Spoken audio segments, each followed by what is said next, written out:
会活着回去。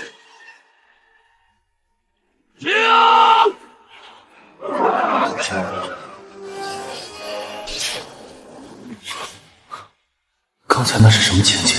宗主，今日卓峰的仙灵鹤技术死绝，是顾城故意在其中掺杂敌敌危，弟子亲眼所见，可以作证。师父，弟子也已查过了，那些仙灵鹤确实是中毒致死。弟子还在顾晨境所内找到了这瓶。顾晨，你告诉为师，他们说的可是真的？方才我是进入幻境了吗？怎么突然就到这儿了？师父，现在人赃俱获，他还有什么好狡辩的？他一定是觉得宗门让他喂养灵兽辱没了他，故意泄愤。弟子之前就说过，顾晨没资格待在卓峰。顾晨，500多年前你也算堂堂正正，未曾想你竟成了这般模样。既不愿喂食灵兽，直说便是，何苦用这般偏激手段？本以为过去500年，你丢的只是修为根骨，却不想你连当初的道心也丢了。顾晨，你毕竟曾对宗门有大功，老实交代，本尊不会过分责罚。是弟子有错。哦，那你说说，你为何要毒死仙灵鹤？弟子没有毒死仙灵鹤。你又改口了？弟子一直负责喂养仙禽，仙灵鹤被毒，弟子确有渎职之罪。你竟敢戏弄本尊！既然冥顽不灵，就去水牢受罚。本尊罚你水牢受刑7日，不得再在卓峰居住，不得再靠近灵兽半步。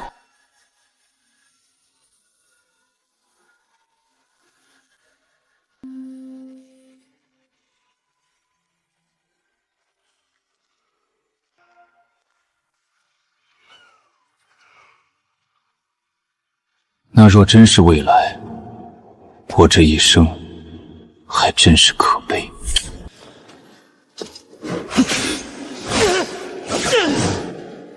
圣子之位给了别人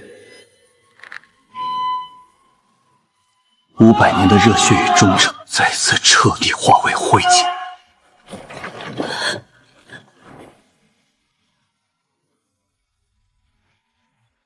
若没有这黄粱一梦，我或许真会如幻境那般，按部就班踏上赴死之路。但既然得亏天机，今生便不必再为清玄圣地而活了。这一世，我为自己活。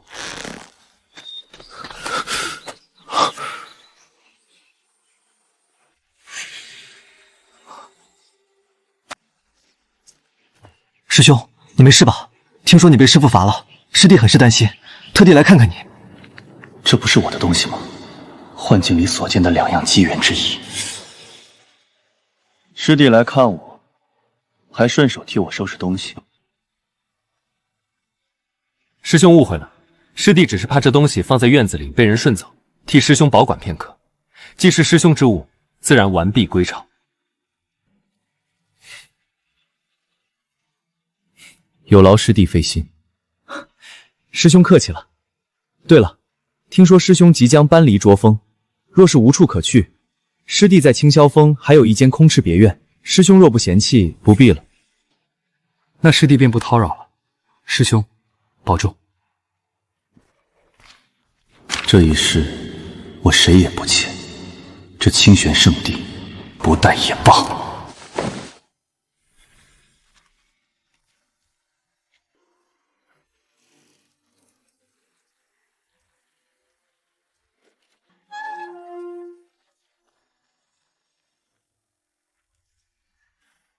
看着人畜无害的小师弟，很难想象他竟是幻境中那个夺我机缘，蒙骗全宗，最后血祭所有师姐和师尊的凶徒。幻境中的一切，恐怕都是真的。小师弟，关心他做什么？这样的废人留在清玄圣地，就是丢我们神帝的脸面，拖累宗门发展。我若是他，不说为宗门自裁了，至少也该离开宗门自生自灭才是。师姐，顾师兄虽然修为已废，但他毕竟是我师兄。他这种人根本不配当你师兄。师弟你啊，就是太善良，善良应该对好人，像顾晨这种废物恶人，千万不能展露半点善意，否则最后只会害了自己。可是师姐，师兄，你别介意。虚伪，以前我还觉得这小师弟不错，如今再看，只觉得反胃。你拿我东西，我看师兄你这根竹棍挺别致的，拿来把玩把玩。把玩够了吗？啊，够了的话，可以还我了吗？我听闻此物是师兄从禁地中带回来的，甚是神奇，所以斗胆想借用一段时间，不知师兄是否……不借。我不喜欢别人碰我的东西，这竹棍我用的久了，有感情了。顾晨，不就是一根破竹竿吗？小师弟看得上这是破竹竿的福气，你可别不识好歹。破竹竿也好，好竹也罢，都是我的东西。我若给你，你自可拿去；但我若不给，你也别碰。顾晨，你在做什么？你怎么敢对师弟用杀意？你竟敢抢夺师弟喜欢的东西！这是我的东西。你的东西？你知不知道，全宗上下必须全力满足江师弟一切资源和法宝？他想要你的东西，那是你的福气。你莫非想害宗门天骄不成？这青竹竿我不会给任何人，更不会给他。你不怕死吗？师姐，算了，师弟也只是对那青竹竿好奇而已，绝无强人所难的意思。师兄既然喜欢，师弟不要了便是，千万不要伤了同门之谊。哼，顾晨看你，再看看江勋，高下立判。师弟别急，师姐现在就去找师尊，只要有师尊口谕，别说一根破竹棍，就算你想要顾晨的整片竹林，他也绝技不敢阻拦。这师姐有心便是，青竹棍师弟不用。什么不用？有的人没有规矩，我让他长长规矩。师兄，实在抱歉，我现在就去劝回陆师姐，您千万别介意。这演技好生厉害，若不是留心细看，瞧出他眼底那一抹轻蔑与仇恨，怕是真的要以为这位小师弟人还不错。这竹竿，幻境中他的能力垂钓诸天，这本就是我的机缘。上一世我拱手让人，这一世谁也不给。这第二桩机缘，同样得自禁地，同样被宗门研究后当废物丢回给我。他们不识货，哼，也罢。顾晨，你可知罪？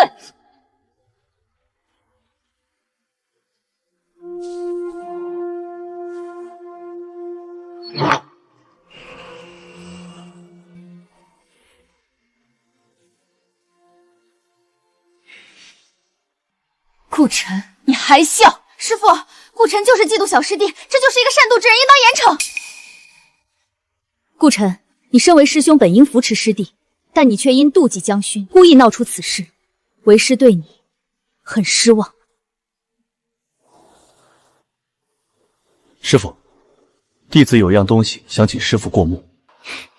好啊，顾晨，师父问罪，你竟然还笑得出来？师父，顾晨是在挑衅你，严惩，必须要严惩。顾晨，你何故发笑？弟子想到了高兴的事。这种时候，你竟还有心思想东想西，难道你就没有半点忏悔之意吗？师父，弟子为何要有忏悔之意？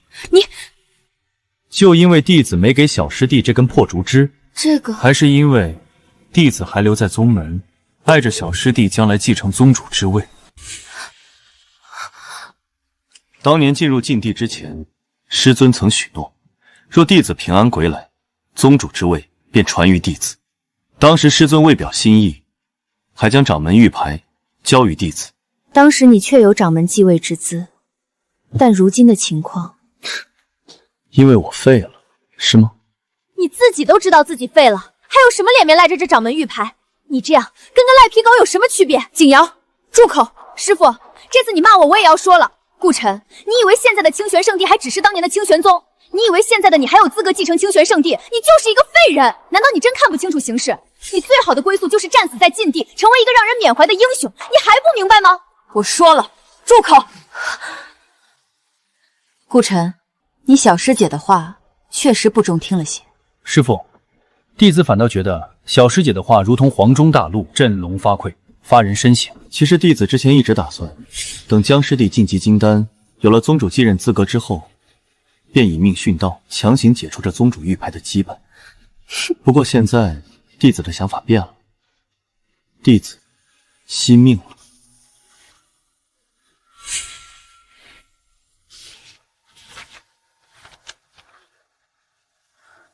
这是契宗灵约。你要弃宗？这份契宗灵约一旦签下，弟子便自动脱离宗门，与清玄圣地再无瓜葛，自然与宗主玉牌之间的羁绊也会就此斩断，也省得关宗主再为玉牌之事发愁。这就是你反抗的方式？反抗？你明知本尊不会同意，却拿出这种东西，不是反抗又是什么？你觉得本尊责罚过重，还是觉得宗门亏待了你？不得不说，你这一招以退为进倒是厉害。以退为进？难道不是吗？你把本尊当傻子还是当瞎子？你身为宗门核心弟子，更是外界盛传的清玄圣地英雄，你很清楚，若你退出宗门，必会引动天下非议，说我清玄圣地过河差遣。以退为进？你现在拿出这契宗灵约，不是在威胁本尊，又是什么？本以为这师弟终于逝去了，没想到竟心机如此深沉，竟想用这种方式威胁宗门，简直该死！这3年来，你的表现让本尊失望至极。本尊对你抱有一丝幻想，却没想到你嫉妒之心已如此之深。既如此，你也不必去水牢了，改去思过崖吧，待上3年，反思今日之过。弟子想要脱离清玄圣地，还望关宗主成全。你还想继续威胁本尊？还望关宗主成全。你莫不是以为本尊是任你拿捏之人？还望关宗主成全。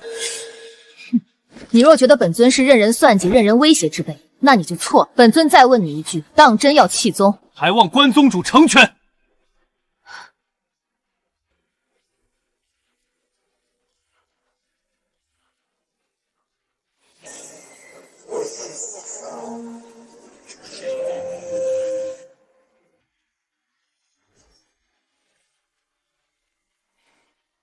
虎踞深山听风笑，龙卧浅滩等海潮。如今风已至，潮已来，虎归山林，蛟龙入海，前方尽是坦途。多谢关宗主成全。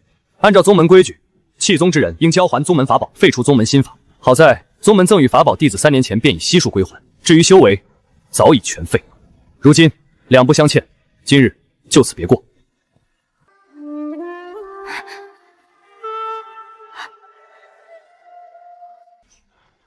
师尊，顾师兄只是一时糊涂，我们休要再提此事。他想威胁本尊，那便让他明白，本尊从不受人威胁。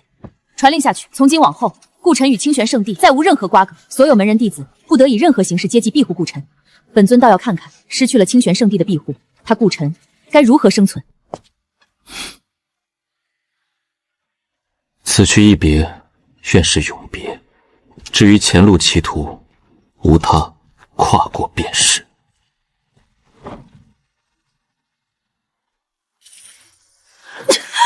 发生了什么？赵府宗门500年的福缘，为何突然易散？宗门莫不是做了什么遭天谴之事？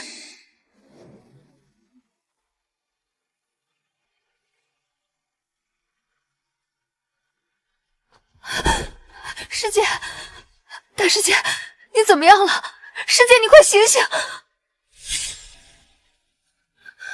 师姐，天机问卦之术本就是逆天而行，你今日强行问卦，若不是关键时刻及时终止，怕是已被抽空寿元，生死道消了。到底有什么值得你如此问卦？我仅仅是占卜，便险些要了我的命。若将卦象说出，不光自己，怕是连眼前的徐婉清也会遭受天谴。师姐，你今日寿元损耗重大，需要调养。没时间了，我要见他。什么没时间了？师姐，你要见谁？我帮你去找便是。我要找师弟。师弟已经进入剑阁修行了，你现在去了也寻不到他的。顾晨去剑阁了？顾晨，他已经不是我们师弟了。我说的是江勋师弟，他现在才是我们唯一的师弟。不是师弟，什么意思？师姐，你今日闭关不知。顾晨今日已和师父签下契宗灵约，退出宗门离去了。你说什么？顾晨嫉妒江勋，觉得师父和我们这群师姐偏袒小师弟，以离宗之事威胁。师父气不过，当场同意了他的契宗灵约，所以他现在已经不算清玄圣地弟子，不算我们的师弟了。顾晨何时离宗的？这个好像是40，那正是宗门福源离去之时，不能再等了。顾晨现在在哪儿？他去了何处？师姐，你快说！顾晨用了气宗灵约，宗门内已经无法追查他的踪迹，而且应该也没人关注他离宗之后去了哪儿。顾晨是为宗门进入禁地受过500年折磨之人，如今让他离开宗门，甚至离宗之后还不派人保护，这个是师父的意思。顾晨今日刚刚离开，他如今没有修为，只是个凡人，肯定走不远。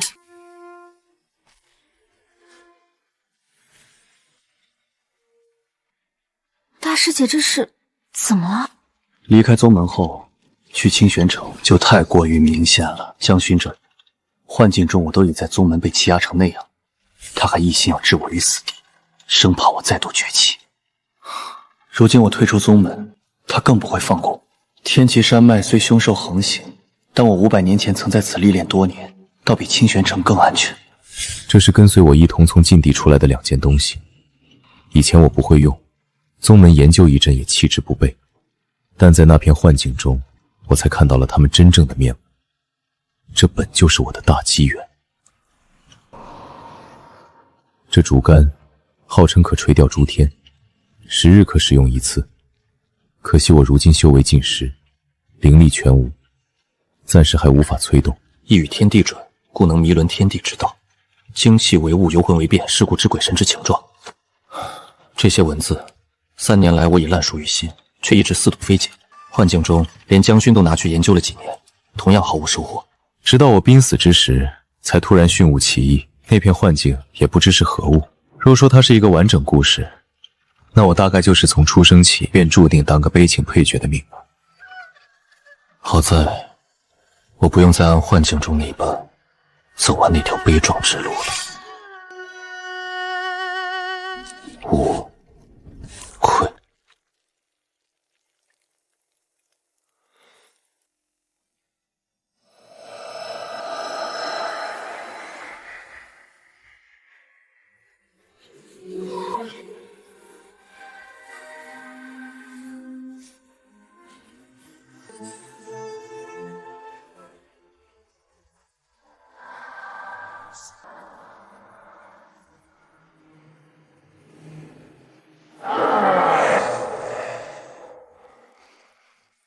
丹田气海是修行的根本，凡人踏入修炼，首要便是开辟气海。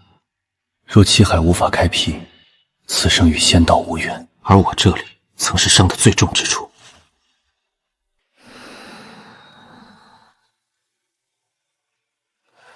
回天乏术。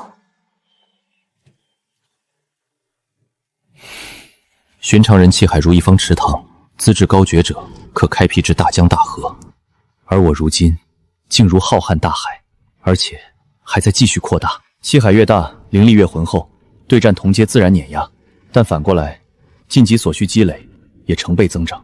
寻常人若是一杯水滴满便可突破，我如今是一片海，若无顶级功法加持，修炼速度只会奇慢无比。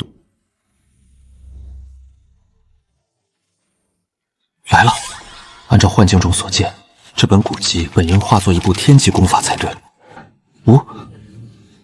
天级功法呢？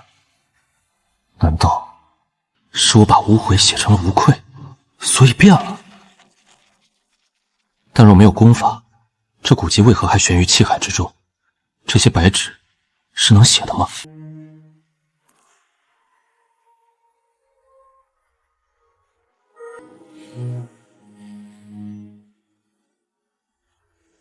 有用！古者被发而无卷领，一王天下；其得生而不杀，昔者之圣王。阳取象于天，福取度于地。我竟然现在才发现，我之前对通玄经的理解实在太浅薄了。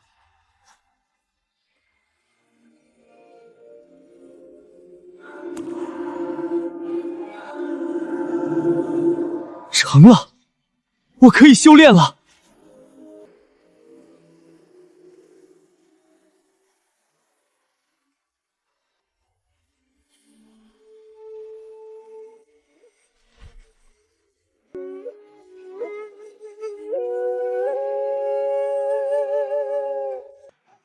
这竟是古籍把我的功法自动提升了品阶。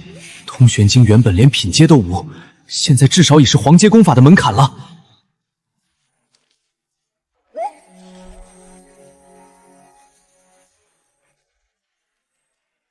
同一本功法只能提升一次吗？那我换一本试试。有生不生，有化不化，不生者能生生，不化者能化。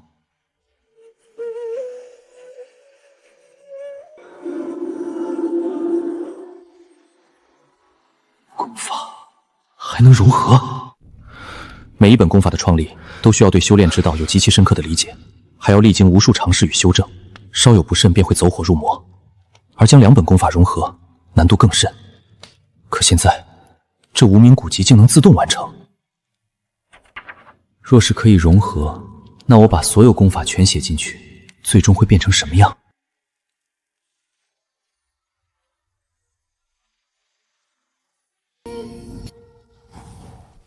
明白了，看来需要我参悟之后才能融合。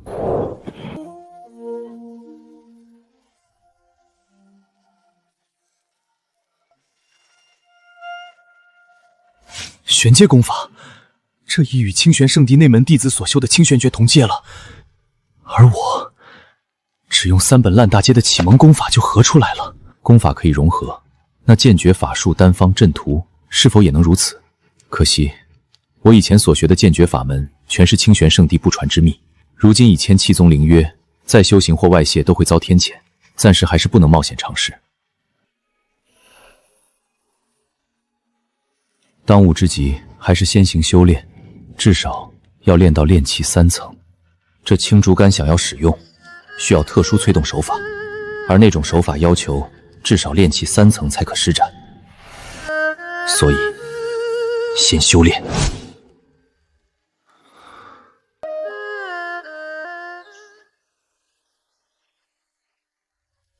还没有顾晨的消息吗？回宗主，但无消息。清玄城那边怎么说？清玄城已详查过，5日内顾晨并未入城。那远一点的城池呢？翠石城和大潭城均已确认，无顾晨踪迹。他一个修为尽废的凡人，离了宗门能去哪儿？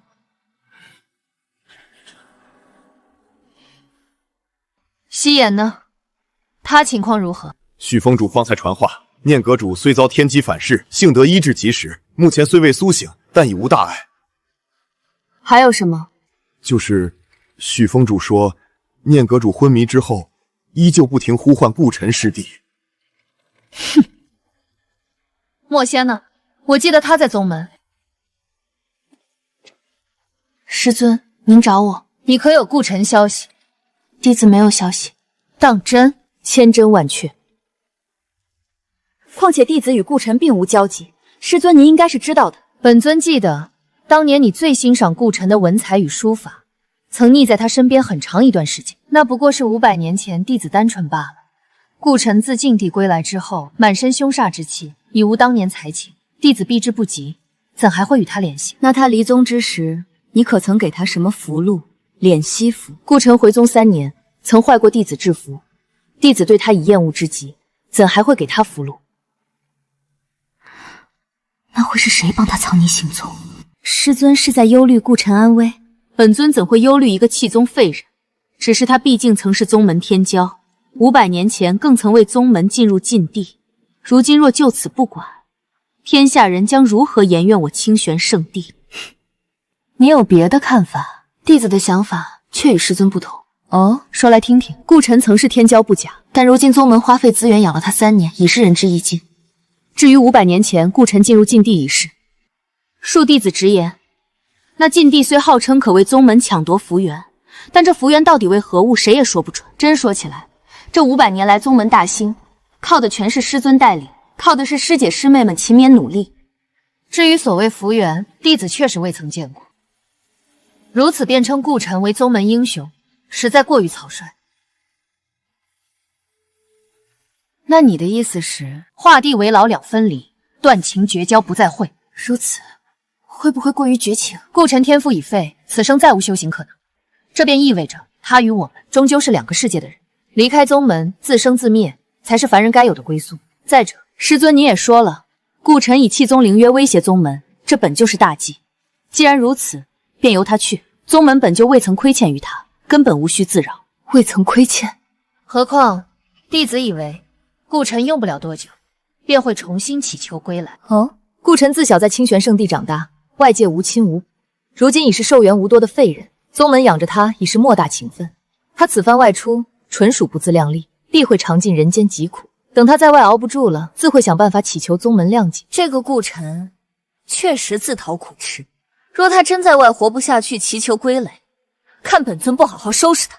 传令下去，即日起召回所有搜寻之人，不必再为此人耗费宗门之力。陈长老还有事？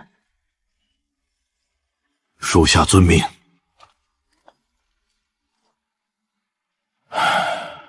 顾师叔这次怕是不会回来了。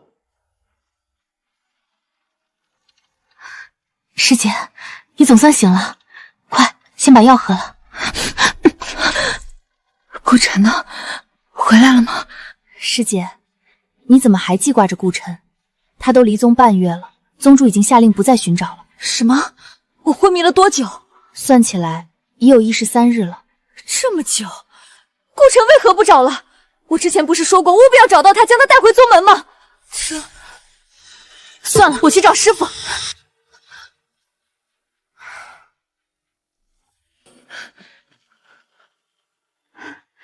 夕颜醒了，现在感觉如何？多谢师尊关心，弟子已无恙。弟子想问，为何宗门不寻顾晨了？时间到了，苦吃够了，他自会回来，有什么可找的？但他若是不回来呢？若是不回，那不是正好？反正他在宗门也只是累赘，无端消耗宗门资源罢了。我常年闭关，这些事虽然鲜少过问，但也听说师妹们待顾晨不算好。想不到竟到如此地步。师父，他是顾晨啊！500年前我们……莫要再提过往，修行之道看的是如今，看的是将来。沉浸过往，终究作茧自缚，与修行无异。夕颜，500年前你与顾晨便不算走得太近，本无多少因果。为师不知你为何忽然如此挂念他，但人终要往前走，若有人驻足不前，便注定要被背弃。不是为师残忍，是这世道本就如此。本尊是清玄圣地宗主，要考虑的不是私情，而是整个宗门。顾晨行为已废，每月都要耗费宗门大量资源疗伤续命，此事已有许多弟子表达不满。如今他离开，站在宗门的角度，其实是一桩好事。可他是我宗门弟子，是师父您的亲传弟子，他为了宗门福缘进入禁地，差点丢了性命。清玄圣地这么大的宗门，连一点点资源都不愿给一个为宗门赴死之人，这不是寒了所有弟子的心吗？一点点资源，你可知顾晨每月月俸多少？陈长老，你来的正好，你来告诉他顾晨每月月俸多少。此事如实说明便是。顾师叔每月的俸禄是10枚下品灵石。你说多少？10枚下品灵石，有时更少，最少时只拿过3枚。内门最底层的弟子每月都有200月俸，普通执事长老每月数千，亲传弟子每月至少上万灵石。顾晨怎么会这么少？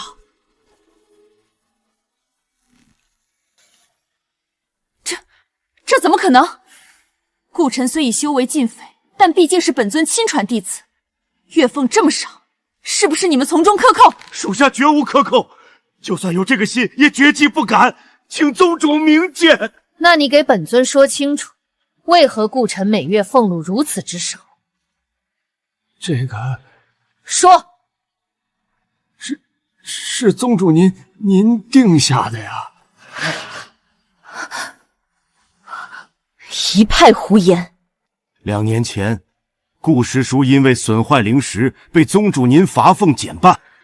就算罚俸减半，又怎么可能只有10块灵石？3年前顾师叔刚归来时，执事们都不认识这位师叔，见他每日在宗门大殿打扫，加之没有修为，便将他列为杂役弟子。杂役弟子每月20灵石，减半刚好是10枚。这么大的事，你们难道不会问吗？问过了的，当时属下就此事询问过宗主，七师叔陆敬尧也在场。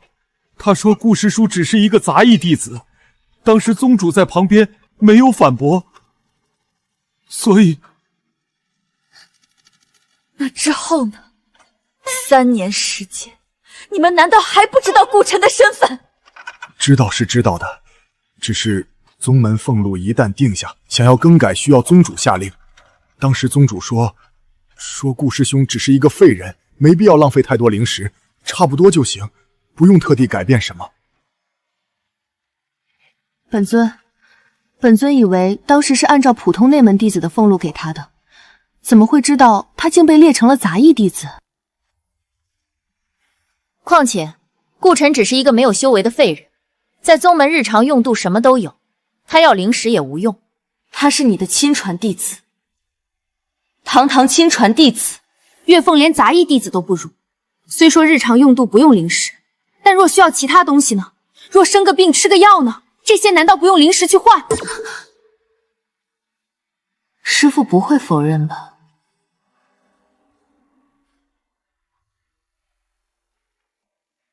你方才说他每月10枚灵石还能更少，这是为何？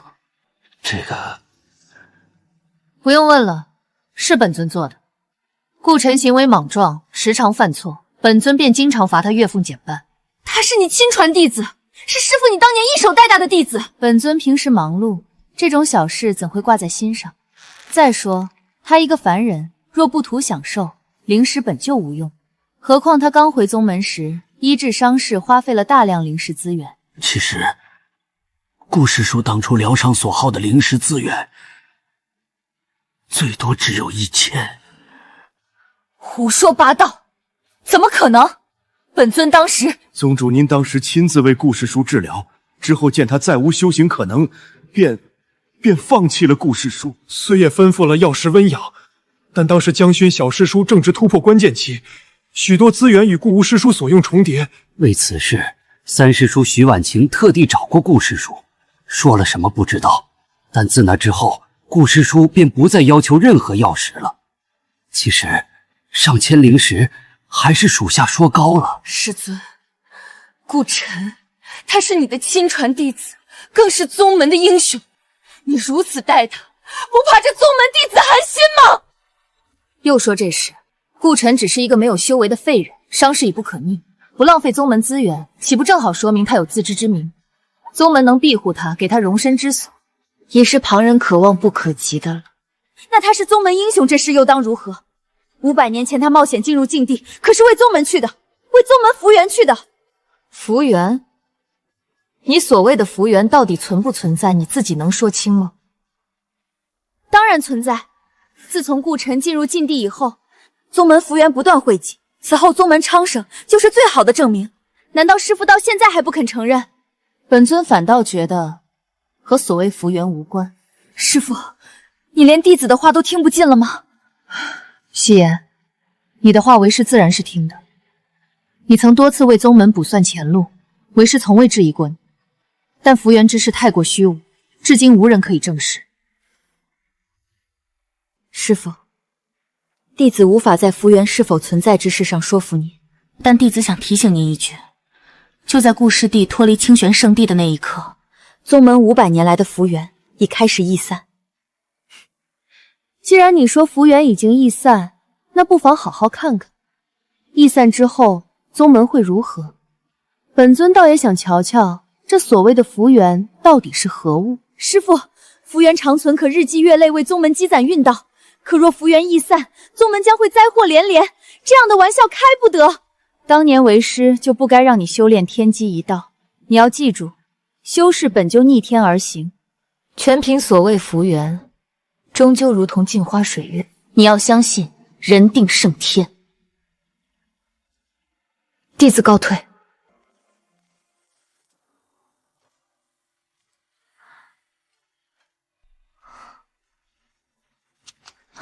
大师姐，你怎么样了？大师姐，我听说你和师父吵架了，没事吧？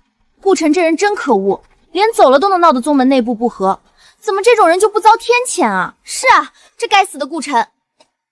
师妹们，你们什么时候对顾城有了这么大的敌意？那顾城本来就可恶，对他有敌意，难道还有错了？500年前，是我们过于单纯了而已。没错，大师姐，你是没看清楚顾城的险恶之处。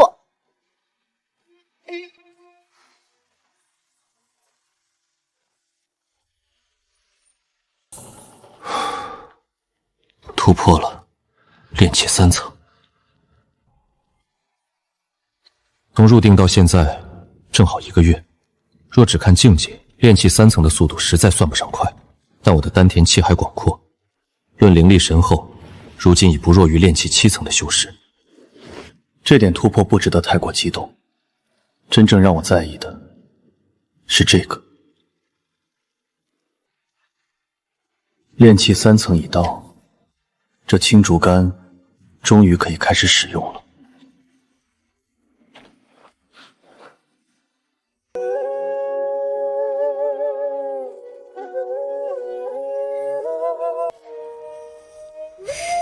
炼气3层，丹田气海已成型，灵力足够催动法术了。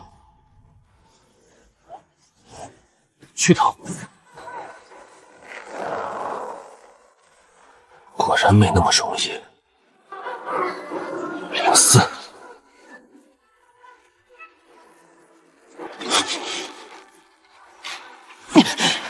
最后一拳，就是现在。04。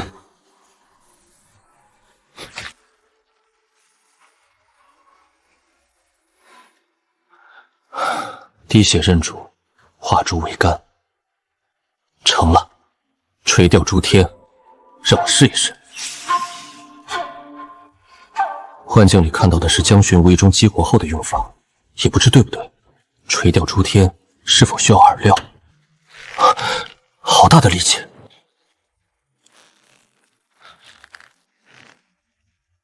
就是现在！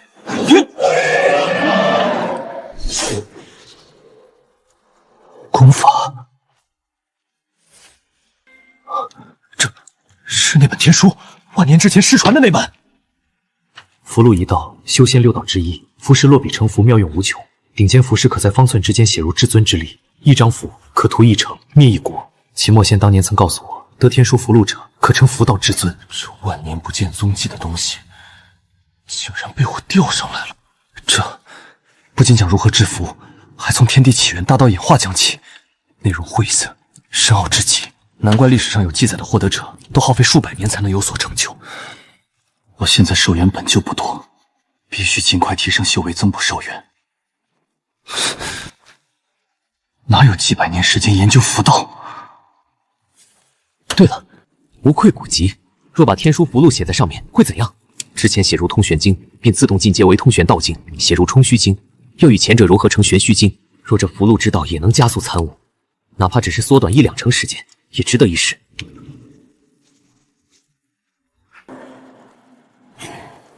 道生一，一生二，二生三，三生万物。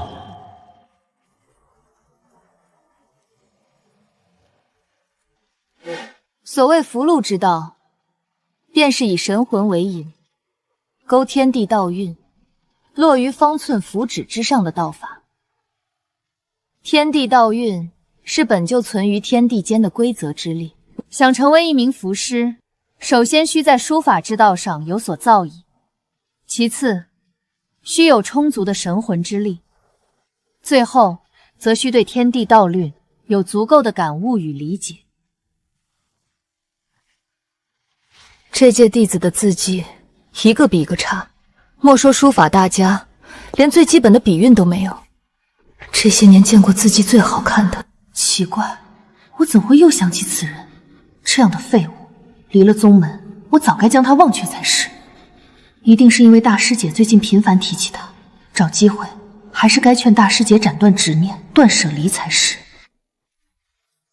都看好，制作符箓关键在于对道运的感悟，每一笔落下，需以神魂之力引动天地道运，如何其中？竟然如此流畅！秦长老不愧是万年难遇的符箓天才，原来符箓是这么制成的。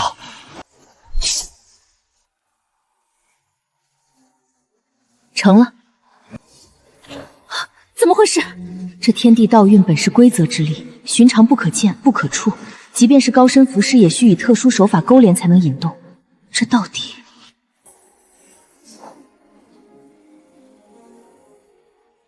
天地道运自主浮现，这是发生了什么？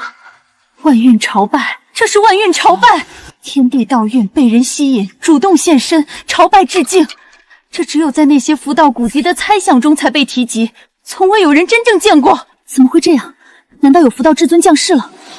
不可能，不可能啊！莫非是什么绝世天骄诞生，天生的符道至尊？符师并非操控道运，而是与道运合作。符师吸引道运，道运认可符师，才愿融入符中。检验一名符师的潜力，便是看他对道运的亲和力。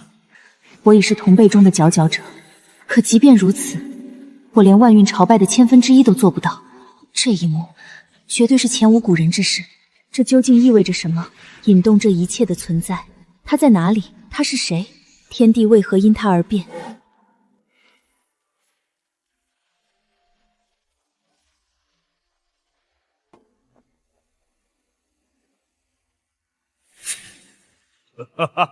来了，他来了！3000年的等待，终于让老夫等到了。墨寒楼的天命人出现了。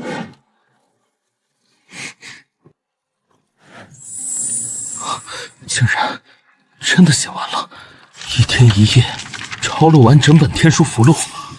寻常符师之道是唤醒天地道运，与其合作；天书符录则是让道运自主亲和，主动相助。而符书竟涉及如何构建天地道运。天地道运是天地规则之力，连大成至尊也不敢说能凭空造就。符书上的手段已是神仙之术，我如今修为太低，强行参悟只会适得其反，贪多嚼不烂。当下最重要的还是修行己身。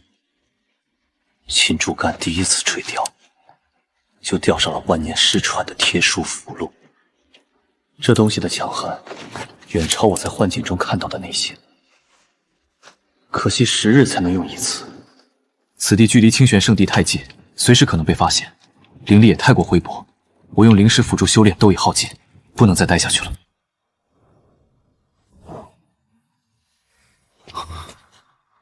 念夕颜，大师姐，她怎么会在这里？我在宗门与她交集不多，500年前她性子孤僻，500年后更是鲜少露面，她怎么会出现在这里？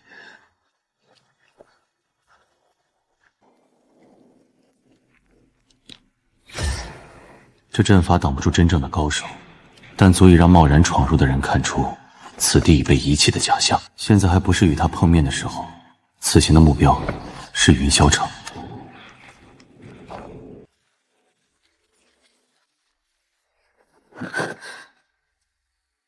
此地有阵法痕迹，我的天机卜卦没有出错。顾晨离开宗门后没有去清玄城，而是来了这里。小师弟，小师弟，是我是你大师姐念夕颜，师姐有些话想跟你说，我能进来吗？怎么会？天机之术明明显示他就在这里。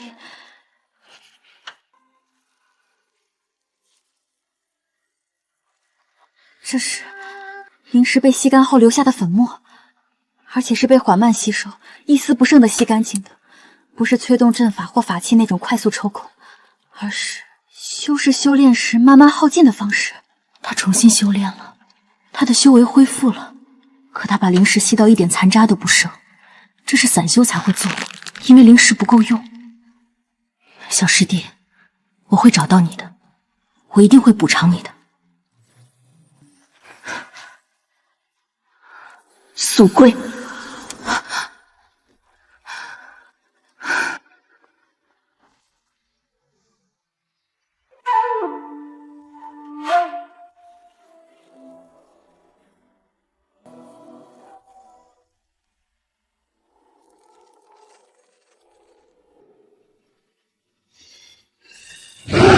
这是腐木妖，低阶妖邪，大多在灵气稀薄的山林间出没，靠吞噬过路生物的血肉为生。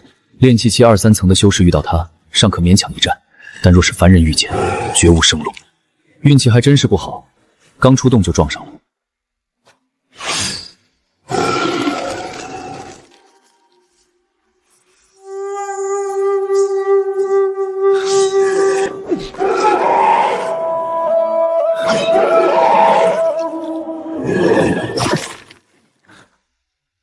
炼气3层，对付这种低阶妖物，倒是够用。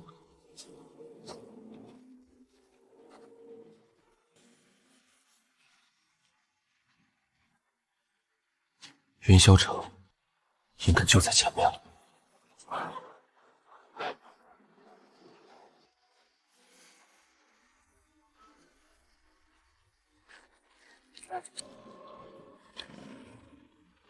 2阶妖兽，实力堪比炼气8层修士。此地只是天齐山脉外围，怎么会出现这种东西？你修行不易，与我无用，我不想杀你。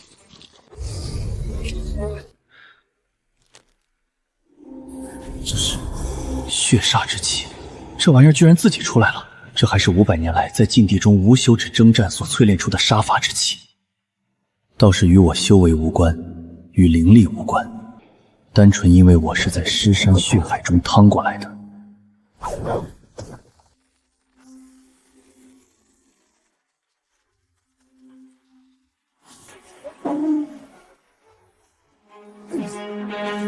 抱歉，我在追击此妖，没想将其赶到了外围，道友可有受伤？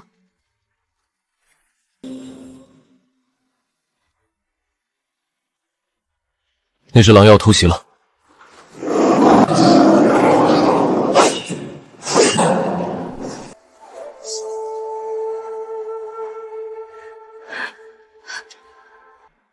巧了，还是他早就看着我了。他要逃了。让你跑了1次，还想再跑第2次？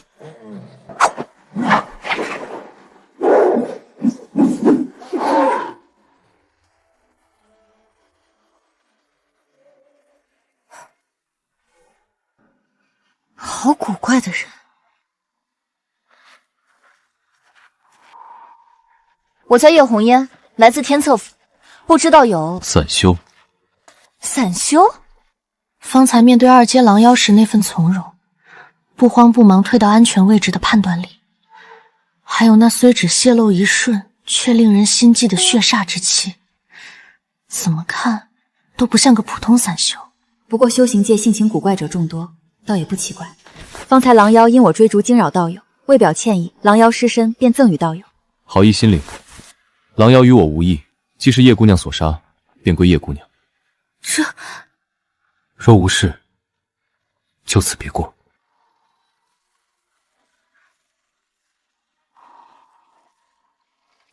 明明只有炼气3层，但那份气度，可不像是只有炼气3层的人。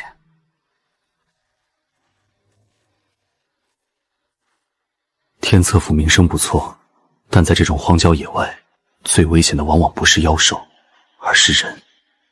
散修的第1条规矩就是不要轻易相信任何人，尤其在自己弱小时。朝夕，你终于回来了。这么多天看你不在宗门，为师还以为你出了什么事。多谢师父关心，不知师父急召弟子归来，所谓何事？确实有要事需要你帮忙。师父，请说。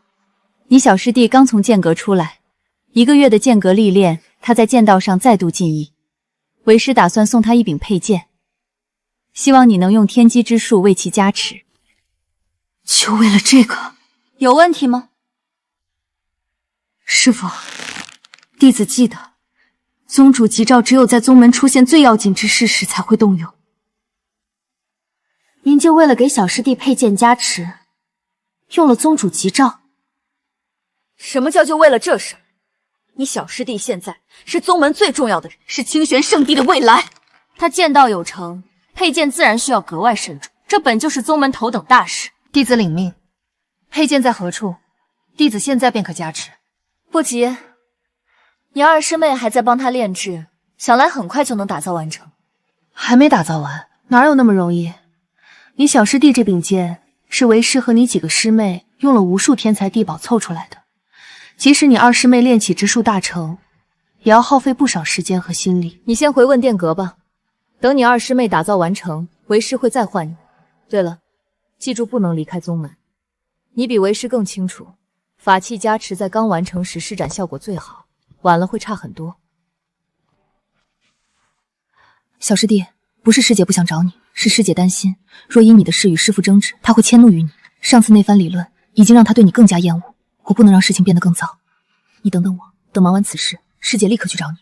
听说了吗？卓峰那座屋子已经拆了。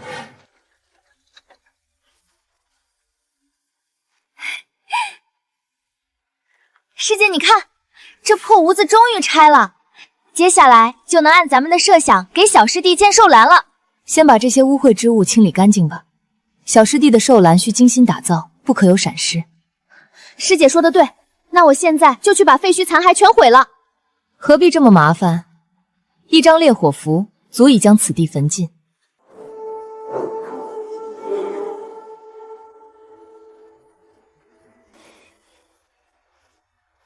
住手！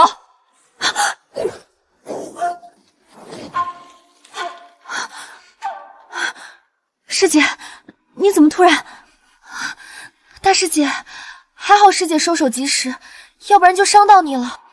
师姐，对不起，我们没看到你，所以才……是啊，师姐，我们不是有意的。你们在干什么？难道你们不知道这卓峰是顾师弟的，这木屋是他的居所？师姐，顾晨已经签了契宗灵约，不再是清玄圣地的人了。是啊，大师姐，他人都走了，总不能还占着地方吧？顾师弟签契宗灵约是与师父的误会，他自然还会回来。你们现在毁去他的居所，将来他回来了，住哪？就算他真厚着脸皮回来，让他去外门住不就行了？你说什么？大师姐，你这几日不在宗门，可能不知，之前师父已下令，若顾晨归来想重入宗门，便让他加入外门，做个普通外门弟子。是啊，他以为拿契宗灵约威胁宗门，宗门就会多看他一眼，纯属做梦。他回来连内门都没资格。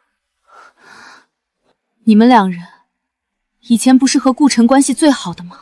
莫谦，你当年缠着他陪你练字，静瑶，你受了委屈就找他哭诉，要收服妖兽也拉他帮忙。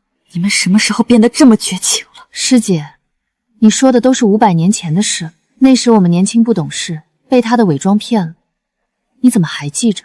是啊，师姐，那时候我们单纯，没看穿他的真面目。师姐，你平时都在问天阁不出门，不知道顾晨回来之后做了多少坏事。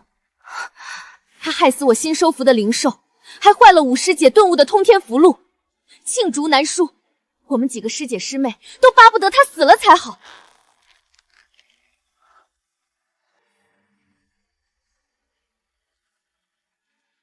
陆师妹所言虽有些偏激，但我们对顾晨的不满，并非一日之功。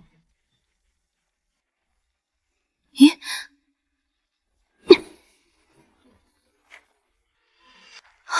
两位师姐，你们看，顾晨一定是做了手脚，他用邪术害我们清玄圣地，这阵法一看就非常邪恶。这是地煞拘魂阵，竟然是地煞拘魂阵！顾晨竟然在宗门里布下了这种凶阵。五师姐，什么是地煞拘魂阵啊？邪阵，魔宗惯用的恶毒阵法。此阵设于地煞位，可聚魂潜魄。但凡在阵中游荡的魂魄，都会被吸纳炼化，成为滋养自身的养分。顾晨为什么会这种阵法？他为什么要在宗门内设这种东西？恐怕是他不甘心此生沦为废人，想要修炼，这是魔宗的手段。我们清玄圣地的弟子竟然学魔宗阵法，而且这可是宗门，他要拘魂，把我们宗门的弟子都当成他的养分吗？大师姐，若说之前空口无凭，那此刻这座阵法，你应当看出顾晨的为人了。直觉告诉我，这不可能是顾晨设下的，他不会害宗门。可这阵纹就在眼前，该怎么解释？那洞府中吸干的灵石碎末，突然恢复的修为，还有这座恰好出现在他居所下的阵法，我不相信顾晨会做这样的事。师姐，这阵法都摆在这儿了，还有什么好说的？师姐，阵法已说明一切。你方才说这是地煞拘魂阵，可你只看了一角就能断定全貌。阵法之道多有相通之处，仅凭一角就定论全盘，不觉得草率吗？既然已经看到这阵法了，为什么不把它全部挖出来看清楚？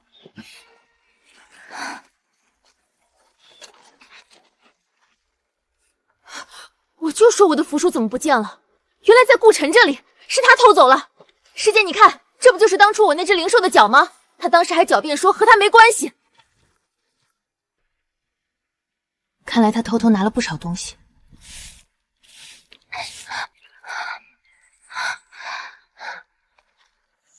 师姐，不用再看了吧？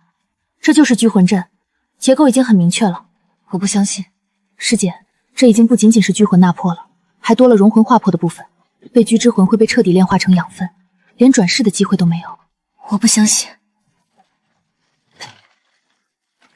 师姐，这一部分是熔炼魂魄化为养分的核心结构。布阵之人为了效果最大化，被炼化的魂魄连投胎转世都不可能。师妹觉得不必再看了，这样的邪阵还是直接毁去为好。顾晨这个阴狠小人，宗门养着他一个废人，不感恩就算了，竟然还骗众，还布这种邪阵。这里可是宗门，他要害谁？这该死的东西！我还是不相信，看完再说。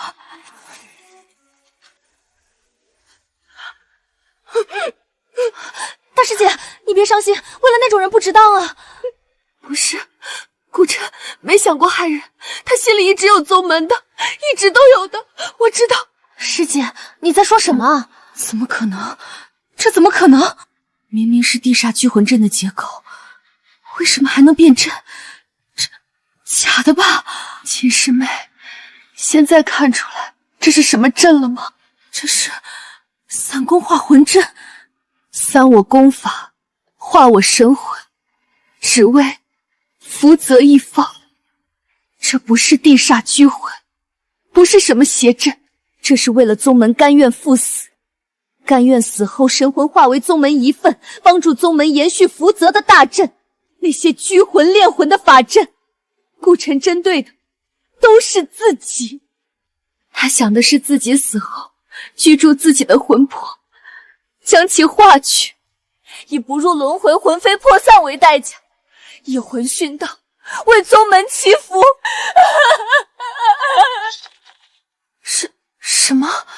这阴毒阵法针对的全是他自己？他那种人怎么可能会有这种觉悟？我这神魂伤势，终归还是伤得太重了。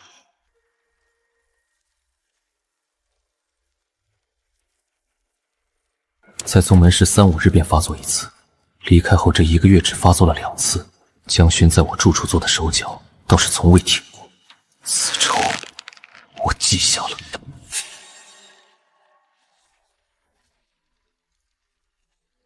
还是要尽快前往云霄城，那桩机缘不能再让江轩得了去。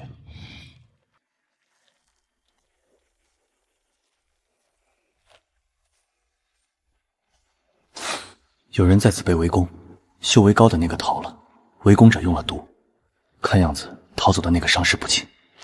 散修之道，不惹闲事，在实力不够时强出头，最终只会成为一滂黄土。等等，帮帮我，道友，能请你帮个忙吗？不帮。为什么？我只是一个普通散修，不认识你，也不想认识你，不想招来无妄之灾。你既然是散修，那肯定缺资源吧？你帮我，我给你酬劳，行吗？不行。为什么？你的实力比我强得多，你都解决不了的麻烦，我帮忙也是不自量力。唉，也能理解，他那点修为，不想惹事是人之常情。你给我什么好处800灵石，还有丹药。风险太高了，你的命只值这么点儿。我只有这么多灵石了，而且我只是需要你帮我护法。我中毒了，要尽快解毒，过程中不能被打扰。你要是嫌不够，可以开个价，等脱险之后我再补给你。行，800现在给我。你第一次见此人，只觉得他从容冷静，甚至带着几分世外高人的出尘气度。现在我怎么觉得自己看走了眼呢？也罢，此刻不是计较的时候。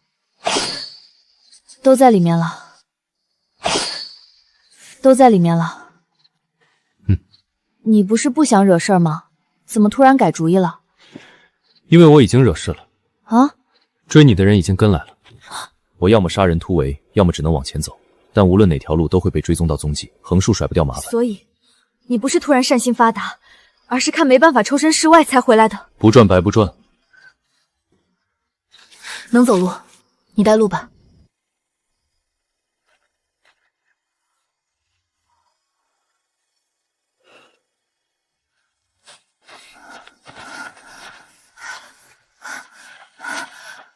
我们这是在干什么？追你的人已经靠近了，我们再绕开他们。可我什么都没感应到。自从参悟了天书符箓之后，我才感觉到对周围的天地道运有了一种自然的亲和与感知。这东西虽然主要用在符道上，但用来感知危险、判断接近的修士气息，倒也意外的好。我们已经被包围了，除非突围杀出去，否则走不掉。不是，绕了半天圈子，你告诉我们被包围了？信不信随你，我选的路线已经是最大程度规避他。我们还有多少时间？最多2个时辰就会碰面。我需要时间逼毒，2个时辰够我逼出一部分毒素，恢复2成战力。那就先疗伤。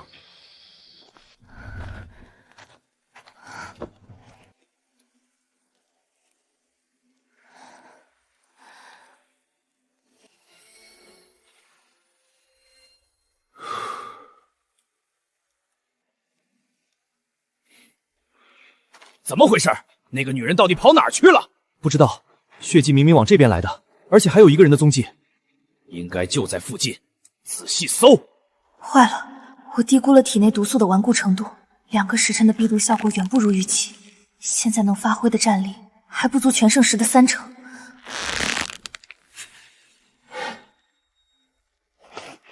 这个人好沉稳的气质，明明修为不高，却一点都不慌。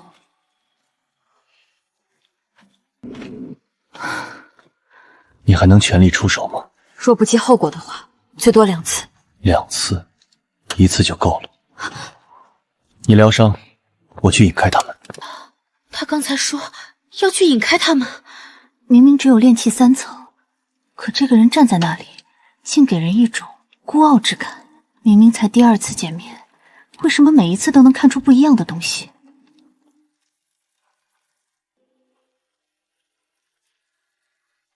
我记得你叫叶红烟吧？是。待会儿我喊你名字，你就朝我全力一击。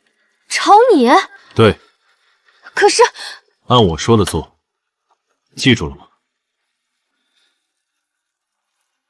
记住了。既然来了，就进来吧。他什么时候察觉到的？我怎么一点都没感应到？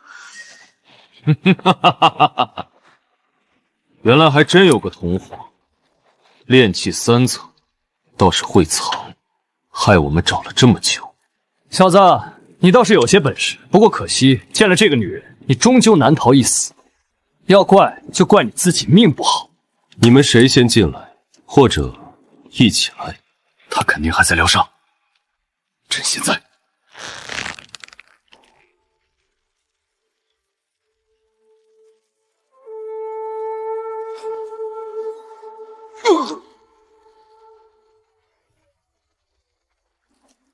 方才那一瞬，我竟然都没有感知到任何灵力波动。炼气7层，1瞬，他怎么做到的？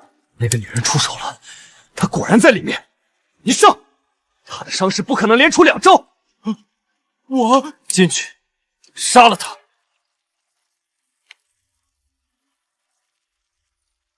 叶红烟。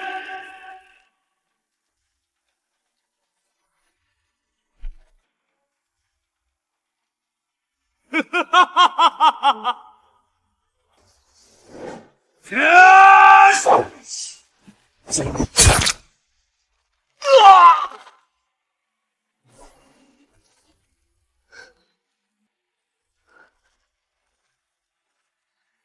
你杀了2个，我杀了1个，可你只有炼气3层。这只是其中一队人，想突围，我们现在就得走。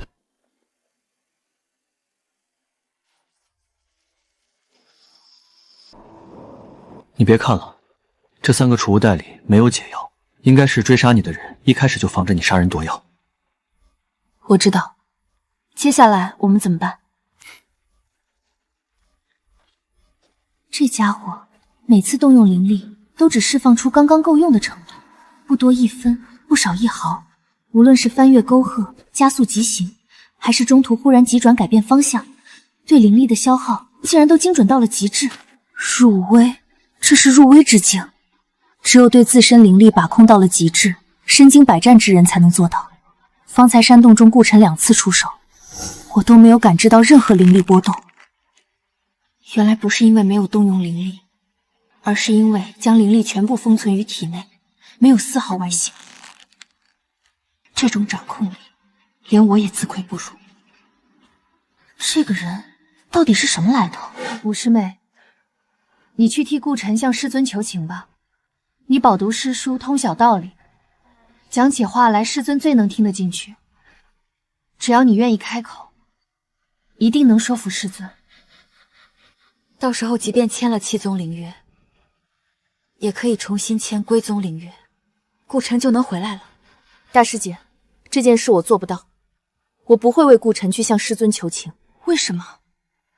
当年你和顾晨关系最好。大师姐，我这么说吧，顾晨离开宗门，我很高兴；他不再赖在清玄圣地，我很庆幸。可你也看到了，顾晨在自己居所布下了散功化魂阵，他愿意以魂殉道，不入轮回，为宗门祈福。这样的人怎么会变？师姐，那座散功化魂阵有一处被破坏了，关键位置的符文被人毁去，最终效果不再是福泽宗门，只是单纯的剿灭布阵者自身的神魂。这只能说明，顾晨或许曾经有过报效宗门的心，但他已经改变主意了。若是他改变主意了，为什么还要保留阵法？为什么不干脆全部毁掉？谁知道，也许他想惨死在宗门，用神魂之力诅咒宗门呢？师姐，你每日只待在问天阁，高高在上，不问世事。你只知道顾晨曾在禁地受苦，只知道他为宗门立过功，但你知不知道，你苦苦寻找的这个小师弟也曾经毁了我？你说，3年前那件事，原来大师姐知道。我确实听说过，顾晨因道伤发作，神魂错乱，误闯你的隐神现场，惊扰了天地道域，导致你隐神失败。莫仙，我知道这件事对你打击极大，但顾晨他并非有意，不是有意。师姐，你信吗？他是道伤发作，神志不清，这一点师尊也曾提起过。而且我听说，他当时为了让自己清醒，曾在自己身上留下几道极深的抓痕，这说明他确实努力想控制自己。师姐，你说顾晨道伤发作，误闯我的隐神之地，可你知不知道，他在惊扰道运之前就已经清醒了？什么意思？顾晨闯进来时，确实是道伤发作，神志不清，这一点我没有否认。但他毁我机缘之前就已经清醒了，他清清楚楚的知道自己在做什么，也知道那一刻对我意味着什么。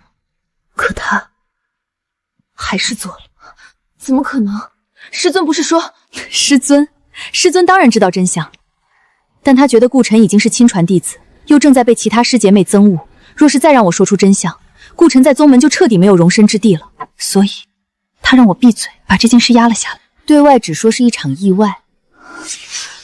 师姐，你口中那个为了宗门甘愿赴死的师弟，那个愿意以魂殉道，不入轮回的宗门英雄，他清醒的、冷静的，亲手毁了我此生仅有的一次隐神机缘。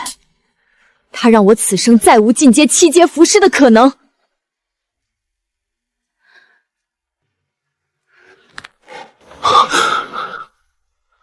又梦到他了，我此生无愧于任何人，愧的只有自己。我虽毁你一桩机缘，却也只为救你。你我此生缘分已尽，自此互不相欠。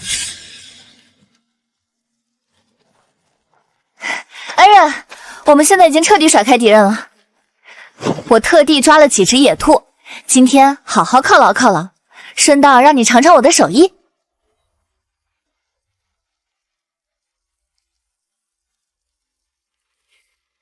恩人，你口味有什么特别要求吗？不挑食，随意便可。恩人，你此行要去哪儿？随便逛逛。恩人，你好像一直没问过，追杀我的是什么人？不感兴趣。为什么？身为散修，要有散修的觉悟，好奇心太重不是好事。你有朋友吗？以前有。以前？有人来了。是赤足乌骓的马蹄声，是我的同门。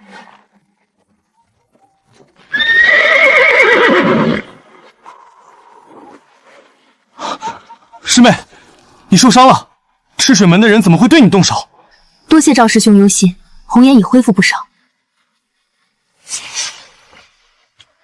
赤水门敢对我们天策府的人出手，此事事关重大，我们需尽快返回汇报。师妹，与我同骑吧，这样快一些。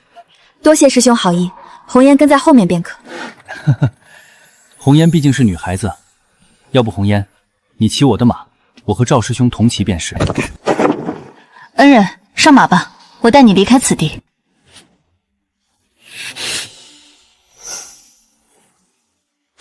不要骑马。这是我天策府独有的赤足乌骓，速度不比御空飞行的法宝慢，而且更节省灵力。之前追杀你的人既然知道你的身份，这么久没找到你，必然会想到驰远，也会想到你们有赤足乌骓。若我是他们，必会针对此设伏。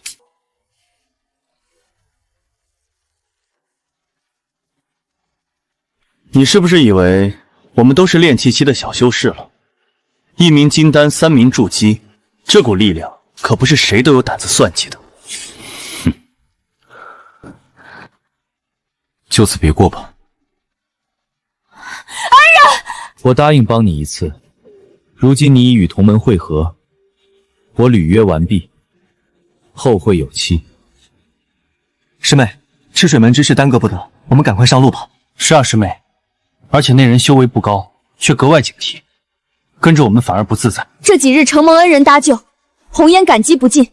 若他日恩人有事，可到天策府寻我，红颜必全力相帮。走吧。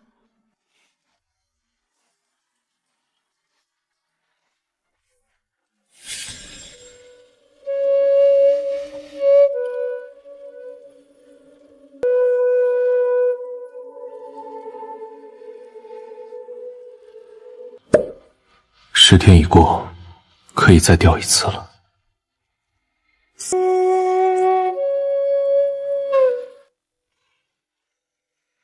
不知道这一次能钓到什么。我现在缺少的东西太多了，灵石、丹药、修行资源，若再来一本功法也不错。三修看似逍遥，实则处处掣肘，没有宗门供给，一切都得靠自己。交易的那800灵石看似不少，但以我丹田气海的广阔程度，这点灵石用不了多久便会见底。跳到垃圾了，唉，他在吸天地道运，这可不是普通骨头能做到的事。有规则之力缠绕其上，除了岁月之力外，再无任何力量可将其损毁。这具指骨的原主人到底是什么存在？神魔还是神仙？他在吸灵力。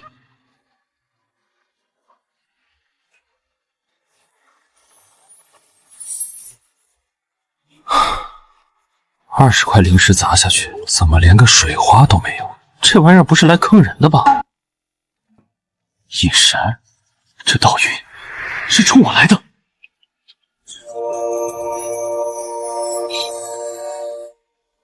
进。与这节指骨之间，好像多了一道联系。原来如此，让我看看。原来这里封存了原主人的意志之力，威力竟然如此惊人。之所以这么疯狂的吸收灵气，原来是因为那道力量需要足够的灵力灌注才能激发。这指骨内本就存留了不少灵力，应该是漫长的岁月中，有不少人跟我一样发现它的特殊之处，试过灌入灵力却苦无结果后最终放弃。日积月来，反倒给我省了不少功夫。这意志之力一旦催动，怕是极为恐怖。而且现在借助芥字符之力，我已主动将其激发。就是这东西太烧灵石了，以我现在的家底，就算把手头剩下的700多块灵石全部填进去，都未必能恢复到如今这个储备量。灵石没了可以再赚，但这东西可是一个能保命的大杀器，值了。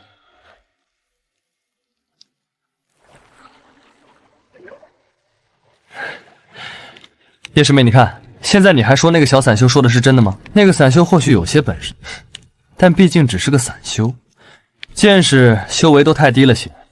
他说的话，师妹听听就好，不必当真。赵师兄，都统说过，无论什么时候，不要小看任何人。什么人？屏住呼吸，剑上有毒。上马，准备突围！不对，赤足乌追的眼神。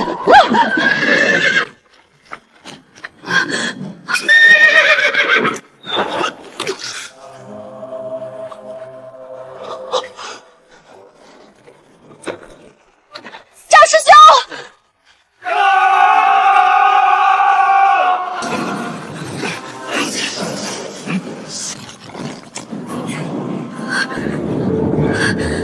你说对了，我后悔没听你的。这里距离云霄城已不算远，那木盒上的阵纹气息不像寻常之物，能在这样的混战中被人拼死保护，怕是有些来头。这种感觉被盯上了吗？看来还有人的剑指着这里啊！剑淬了毒，阁下既然已经搭弓，却迟迟没有松懈，是好奇我一个小小散修会怎么应对，还是你本身也伤得不轻？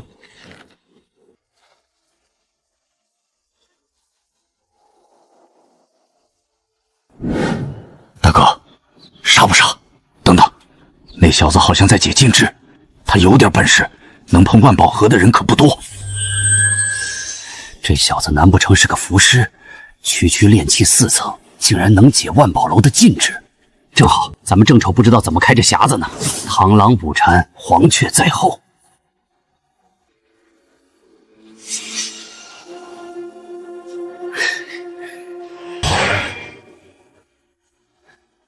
大哥，这小子行不行啊？磨磨蹭蹭的，万宝楼的援兵要是来了，再等等。大哥，不能再等了，这废物根本解不开。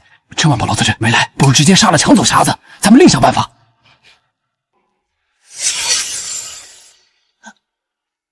只差最后4层了，可惜我修为不够，若是有炼气后期，绝不会这么慢。要是有人帮忙就好了，现在也不知道多久会来人。算了，得之我幸，失之我命。走了走了。哎，道友且慢。果然只是个毫无警觉的毛头小子。道友，方才我无意间听到你说需要修为高强之人相助解开这匣子禁制。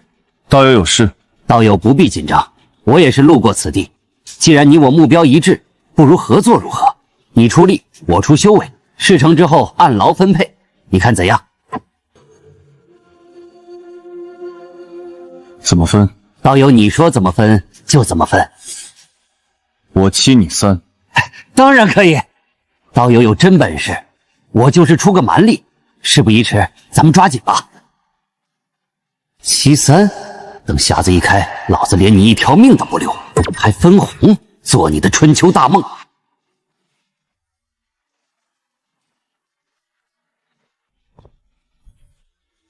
道友，你只要朝这一节指骨里灌注灵力就行，越多越好。这是阵眼，灵力足够我才能继续解封。刚才研究的时候，怎么没看到这东西？禁制解开几存后自动显现的，是禁制的阵眼。这该死的毛头小子，该不会耍老子的吧？不过且看他在这儿捣弄半天，劲质的确变弱了，想来应该是这么回事儿吧。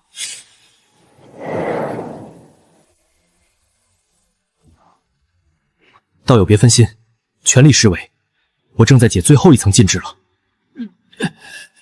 道友，还没好吗？再等等，灵力还不够，这一层是关键，千万不能中断，否则就前功尽弃了。只要匣子打开，所有资源都是我的，这点付出算什么？干了，兄弟们！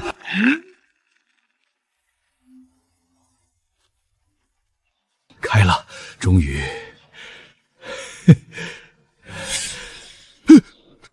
多谢道友慷慨相助，你方才投入指骨中的灵力，我已经收到了。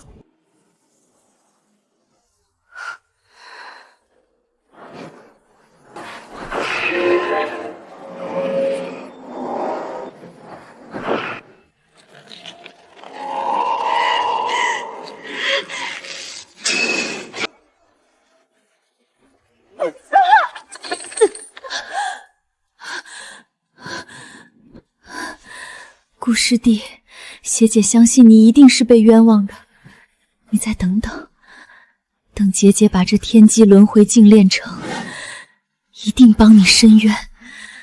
再等等我。你们大师姐还在炼制天机轮回镜？是啊，师傅，你快劝劝大师姐吧，她已经跟魔怔了一样，谁的话都不听，非要说我们是误会顾晨。那天机轮回镜炼制不光消耗修为，还消耗寿元，每一次失败都要折寿10年。大师姐再这样下去，会被活活抽干寿元的。弟子也劝过，但大师姐根本不听。她如今谁的话都听不进去。又是顾晨，人都走了，还要给宗门添乱，都怪顾晨，害人害己，走了还拖累大师姐。顾晨现在在哪儿？你们有谁留意过他的行踪？他离开了宗门，弟子恨不得放鞭炮庆祝呢。再说了，弟子还要给小师弟准备预售场地，哪有功夫管他？弟子一直在为小师弟炼丹，未做关注。弟子也在为小师弟炼制符箓，未曾留意。顾晨毕竟曾是你们的师弟，为师还以为你们会暗中接济他。接济他做什么？他都走了，跟我们恩断义绝了，凭什么还要我们接济？你们大师姐已陷入执念，想要破他这执念，恐怕只有顾晨才行。若寻不到顾晨，连为师也无能为力。若师傅可以往想寻顾晨，之前大师姐曾用天机之术探查到他的踪迹在天齐山脉一带。天齐山脉，顾晨没有修为，去那里不是找死吗？弟子不知，弟子听大师姐提起过，她怀疑顾晨可能还在修炼。具体如何，弟子并不清楚。不过想来，他即便重新修炼，也不会太顺利。顾晨3年来都无法修炼，或许只是心有不甘，还在尝试罢了。这个猜测倒是有理。那完了，不用找了。若是顾晨甘心当个凡人，去凡人城池找个地方生老病死，那说不定还能再活几年。但他要是不自量力，还想踏上修行路，那肯定命不长。你们想想，顾晨都多少年没闯荡江湖了？500多年，在禁地500年，回来又3年。他这样的人，甚至不如一个初出茅庐的小修士。遇到天齐山脉的妖兽还好，至少死得痛快点。但要是遇上人，他那点行走江湖的经验，被人卖了还帮人数钱，最后肯定落得死无葬身之地。道友，既然万宝匣已经打开，是不是该按约定分一分了？道友想怎么分？按之前说好的，我7，你3。事先约定确实如此，不过有一个小问题。哦，什么问题？我觉得3成太少了。那道友想拿几成？我是炼气9层，拿个9成不过分吧？对了，剩下1成是我弟弟的，至于你的那份，得去找阎罗王要了。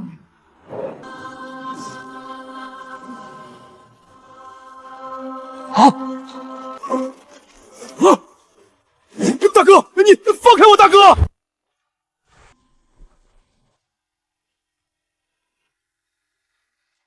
你大哥方才输给我的那些灵气，现在都还给他了。你大哥的储物戒我带走了，算是你替他挡箭的封口费，不必送。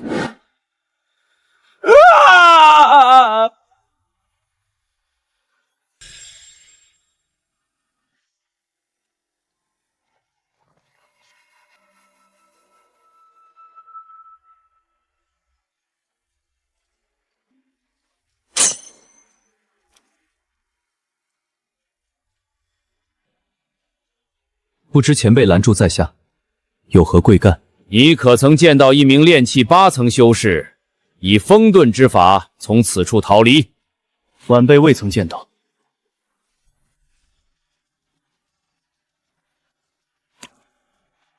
你身上有储物法宝？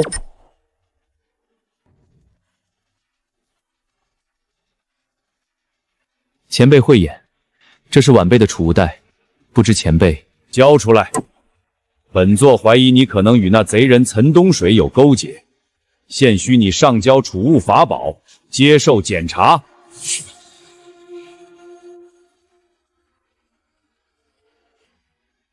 方才对上岑东山时，我都没舍得用这一指之力，但眼下这名筑基修士若真动了杀心，不动用此物，恐怕难以善了。指骨中封存的指力，能不能杀得了筑基，我还当真有些没底。怎么，本座的话你没听见？不对，有人来了。怎么，莫非真被本座说中了？你果然与岑东水是同谋。任星，住手！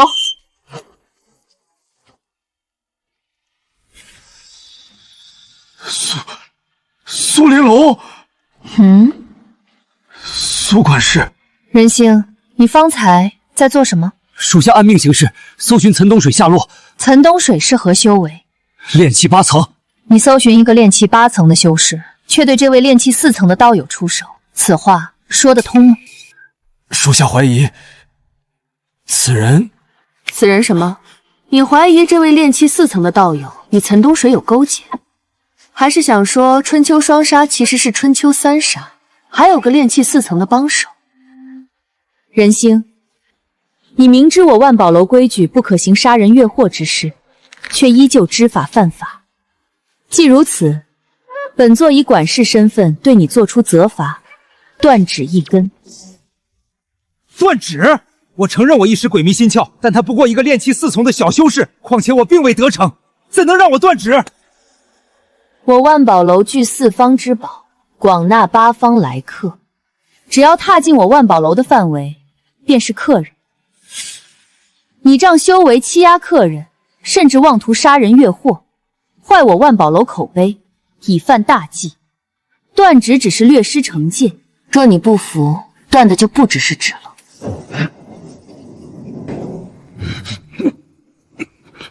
属下甘愿认罚。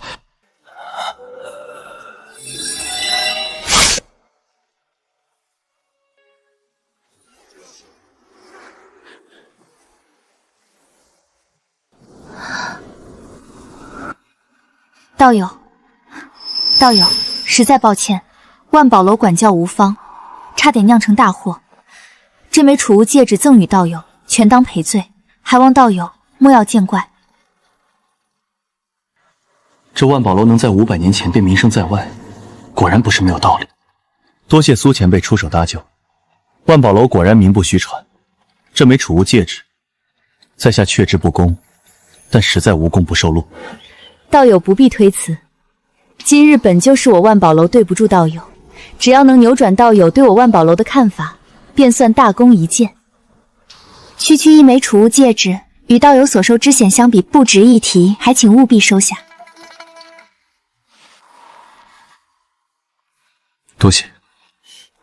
道友此行是往云霄城方向吗？道友不必紧张，我们此行也要去云霄城。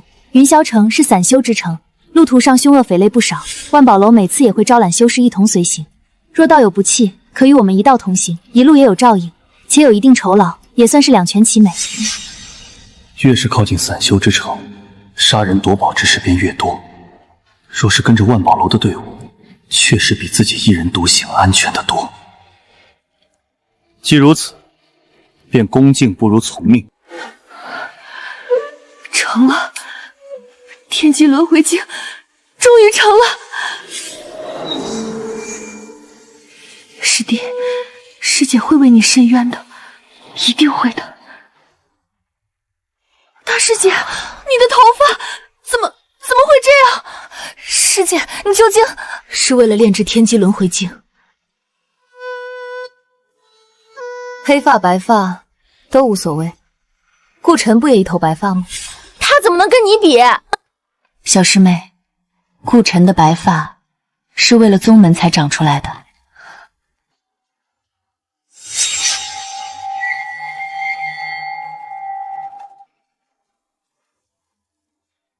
天机轮回镜，你真的练成了？三位师妹，我知道你们如今对顾晨有诸多成见，但师姐相信很多事情并非你们所想的那样。今日此镜已成，师姐希望你们能耐心看一看接下来镜中所呈现的画面。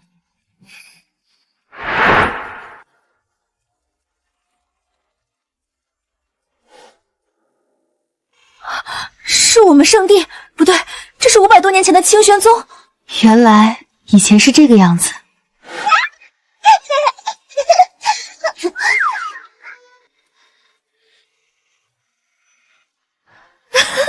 三师姐，你看，你糟蹋药田被师傅收拾了。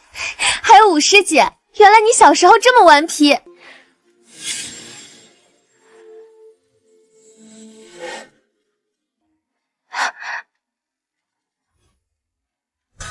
那是顾晨刚来宗门的时候。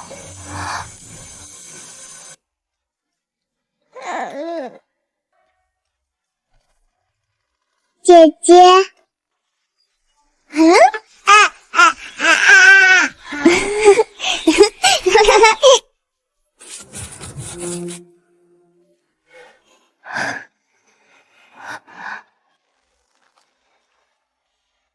三位师妹，你们看，她曾经也是我们的家人啊。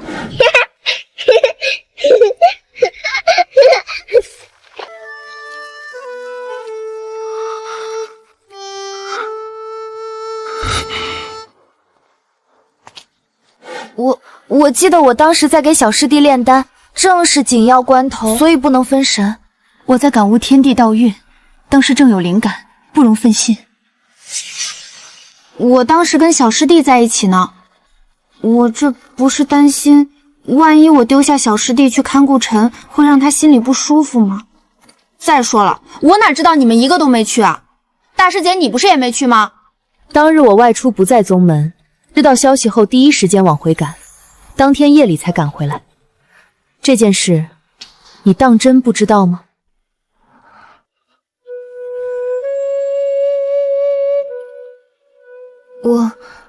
当初顾晨去禁地时，我答应过他，等他回来要为他准备好取之不尽用之不及的极品丹药。但小师弟来了以后，许多丹药都分给了他，我没有拿得出手的东西，所以我以为大家都去了，我没想到你们一个都没去。我也没有兑现当初承诺给顾晨的符箓。我们只是没有第一时间迎接他而已，这有什么大不了的？他难道连这点小事都要计较吗？再说了，我们当天晚上不是都去了吗？一起吃了饭，不也算是给他接风洗尘了？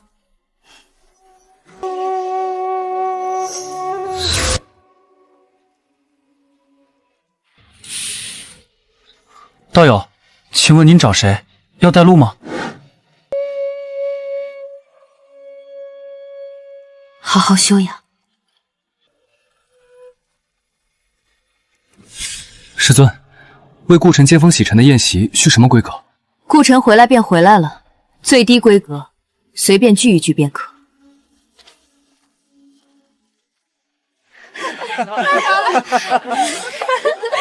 是姐姐。你们看，他回来的时候，没有一个人去接他。他等了500年的那顿饭，也不过如此。可他从来没有跟任何人抱怨过一句。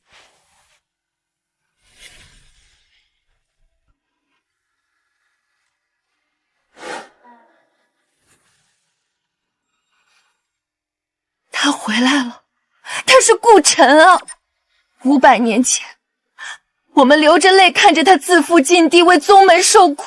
他明明已经回来了，为什么你们却这样对他？哪怕一眼，你们连多看他一眼都不愿意。现在你们告诉我，到底是顾晨变了，还是你们变了？你们口口声声说的那个变了的故人，到底是顾晨，还是你们自己？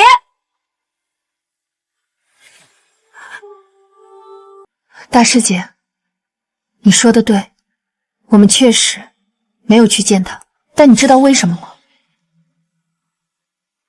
因为我们都怕看到他变成我们不认识的样子，怕他不再是500年前那个会偷偷给我们做木雕的弟弟，我们宁愿躲着，也不想承认他已经回不来了。所以你问我是谁变了，我想大概是我们都变了。炼气4层，入道，这怎么可能？入道可是可遇不可求的机缘，只有亲近道元大彻大悟之人才能碰上，对道心、心境、修为都有莫大好处。他怎么会在这种时候？苏管事有令，入道乃天大机缘，任何人不得贸然出手干扰，违者视作挑衅万宝楼。好强的入道，这动静可不像一个普通炼气4层修士能引动的。此人是哪位？回禀苏管事，是那位自称不归的散修。不归，就是那个炼气4层之前被人心为难的年轻人。正是。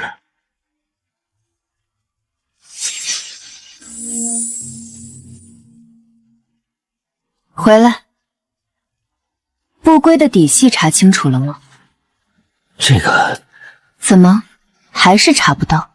是的，不归这个人就像是凭空冒出来的一样，从哪儿来到哪儿去，师曾何门何派与何人相熟，一概查不到，甚至连不归这个名字我们都没能寻到丝毫踪迹。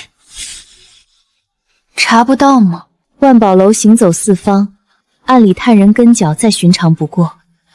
若连万宝楼的情报网都摸不到半分痕迹，那只有2种可能，要么此人背后有远超万宝楼的力量替他抹去了来路，要么他本就是一无所有的孤雁，刚刚落入这片天地。是属下办事不力，请苏掌柜责罚。不怪你。自称散修，要前往云霄城，这说明他刚成为散修没多久。而不归这个名字，不归，如风般无拘无束，却无从归处。这意思已经很明显了，他应是某个势力的弟子，脱离了宗门，不想再与过往有任何牵缠。既然有意隐藏，查不到也属正常。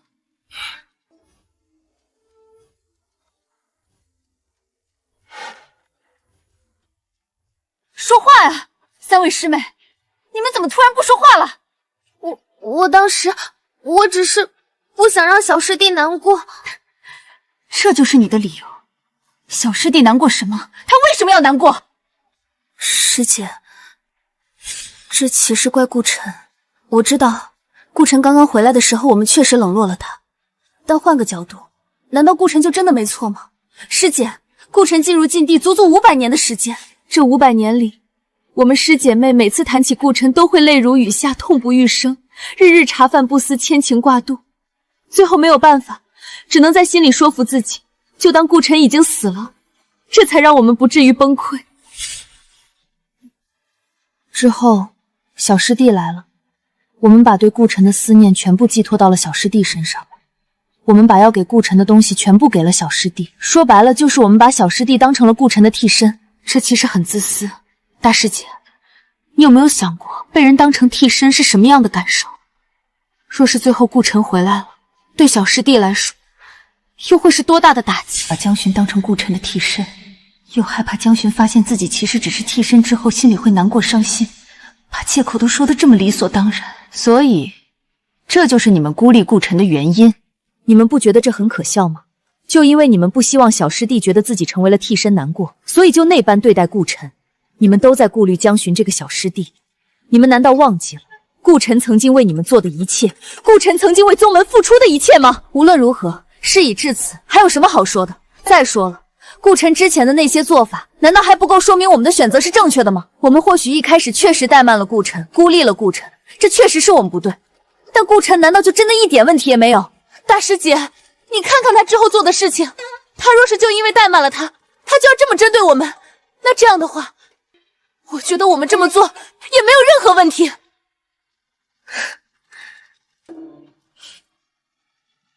顾晨之后的做法确实很不对，我之前就说过，发生了那件事情后，我这一辈子都不可能原谅顾晨。你们说，顾晨做了对不起你们的事，既然这样，那我们不如看看顾晨到底是如何对不起你们的。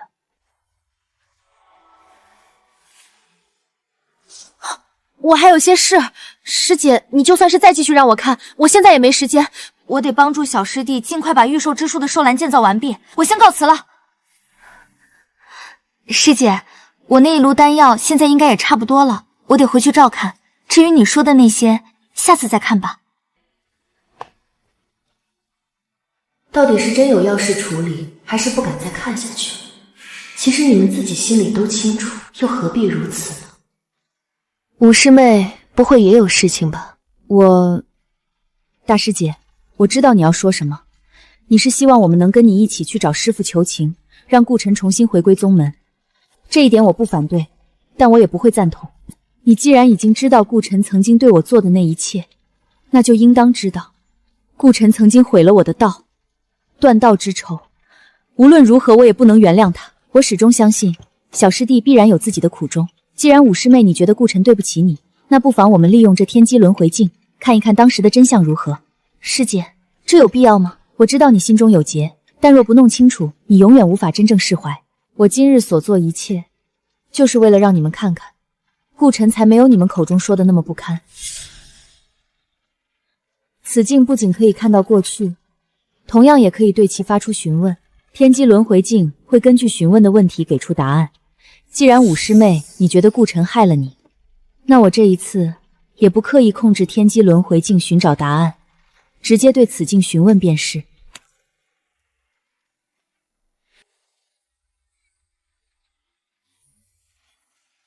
小师弟，我们刚刚开始接触符箓之道，那首先要做的就是要记住所有常见的天地道运，然后不断书写，不断感悟。这本符箓典籍是我从师父那里要来的，我特地摘抄了一本送给你，这样我们就可以一起学习符箓之道了。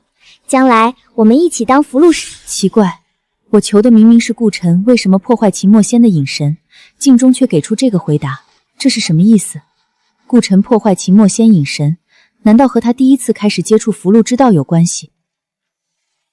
小师弟，别看后面了，后面记载的符箓都是6阶以后的神韵，就算看再多也没用的，这些神韵只有隐神才会出现，我们就学习前面就行了。小师弟，你怎么又看着后面的神韵发呆了？他这个人太浮躁，妄想一步登天，但修行之道最忌讳的便是好高骛远，所以他在符箓之道上一直没有什么精进。他修为尽废，这个时候应该是他开始在莫书峰学习符箓之道的时候了。我就说为什么这么多年符箓之道没有半点进步，原来这么多年他还在盯着后面看。和秦墨仙说的一样，里面记载的全部都是神品天地道运，全部都是6阶以上的道运，这些道运寻常人哪怕学会也没用，除非隐神成功，否则写的再多也一样是无用功。后面的神品道运竟然有这么多区别，每个神品道运竟然都有特殊的能力。神品道运本就是独一无二，自然和其他道运有所区别。这是武七夕，武师姐在隐神，太好了，太好了！武师姐终于得偿所愿，获得了隐神之机。一旦成功，她将彻底踏入崭新的领域。镜中的时间应该是到了秦墨仙隐神的时候了，也就是说，顾晨马上要被神魂道伤所控，陷入癫狂。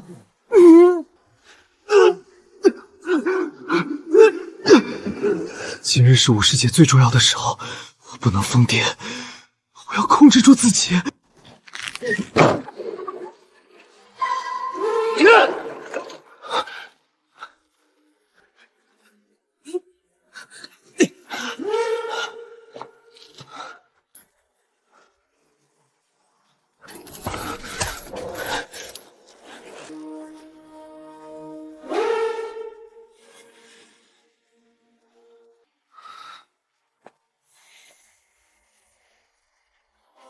他竟要通过自残，通过疼痛，让自己清醒过来。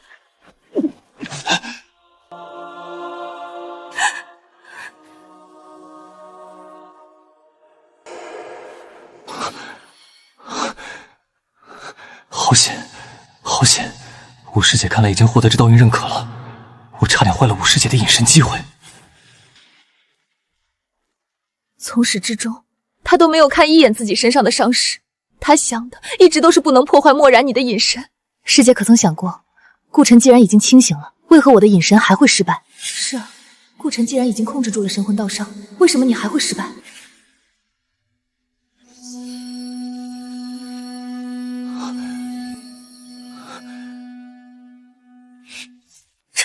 这怎么回事？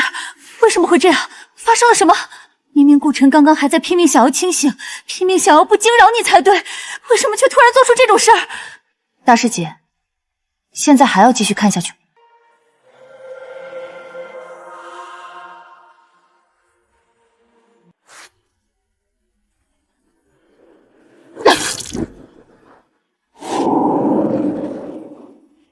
大师姐，我不知道你为什么对顾晨那般看好，但如今你亲眼所见，应该明白我对顾晨只有恨意。可是墨染，我累了，你能离开了吗？师姐，我劝你一句，顾晨不是什么好人，他只不过是一个擅长伪装的心机阴险之辈，莫要被他表象所欺骗了。他走了，才是对宗门最好的结果。师妹，你隐神这么大的事，为何从头至尾宗门没有其他任何人的身影？不过只是一个没有修为的普通人，但连他都能看出师妹你在隐神，难道宗门其他人没有看出来吗？为何顾晨能够一路顺利的从卓峰来到你的莫书峰，读出这么长时间却没有任何人阻拦？师妹你难道就不觉得这件事从头至尾都很古怪吗？师姐这么快就忘记了，那日是掩天圣地老宗主大寿，师父带着师姐妹妹去了掩天圣地，师姐你不是也一起去了吗？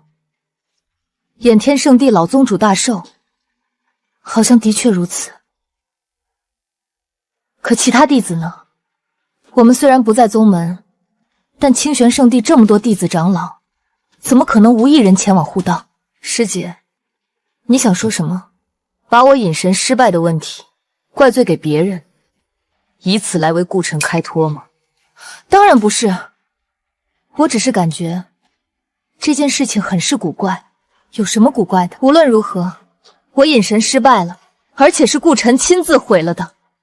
方才师姐你不是亲眼看着的吗？漠然，师姐知道你不愿意再提当初隐神失败之事，但此事蹊跷，师姐觉得这里面或许有别的缘物，无论是什么缘由，都改变不了顾晨毁了我隐神的事实，难道不是吗？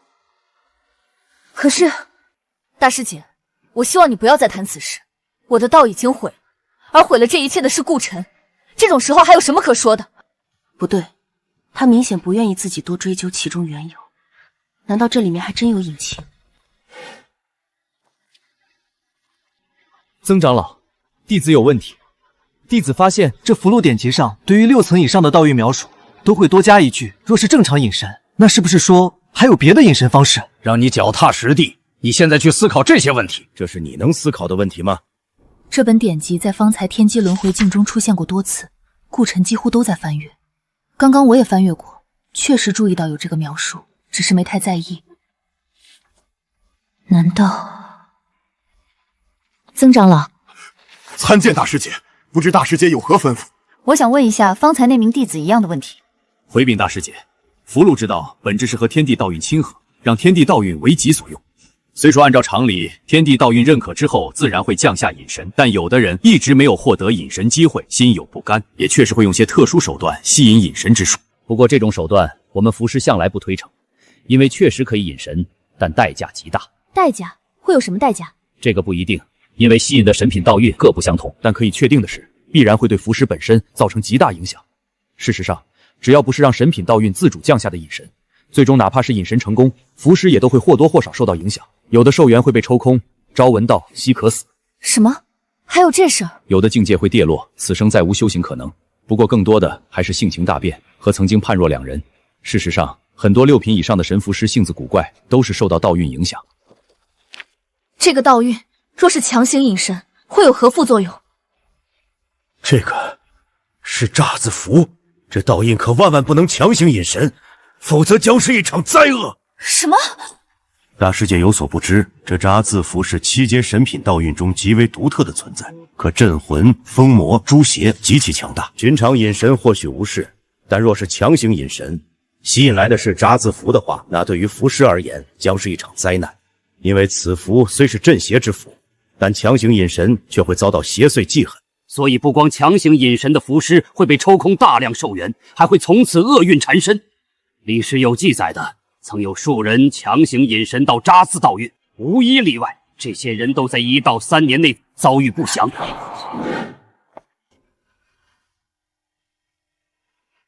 大师姐还有事，我想请师妹你再看看一个东西。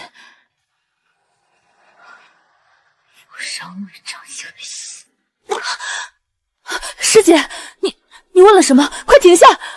我方才想直接询问顾晨为宗门、为师父和师姐妹们付出了什么，可这个问题还没问出，竟然就遭到反噬，说明天机被遮蔽，不可窥探，不可窥视。我没事。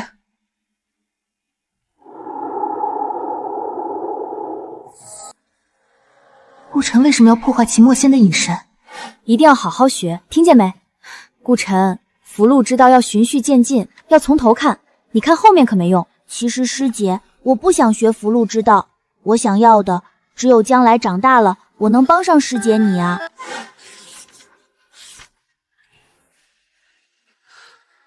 强行隐神，当真没有任何转换余地。是一个6阶符师一直无法隐神，我可以用什么办法把反噬放在我自己身上，让6阶符师不受伤害的成功隐神吗？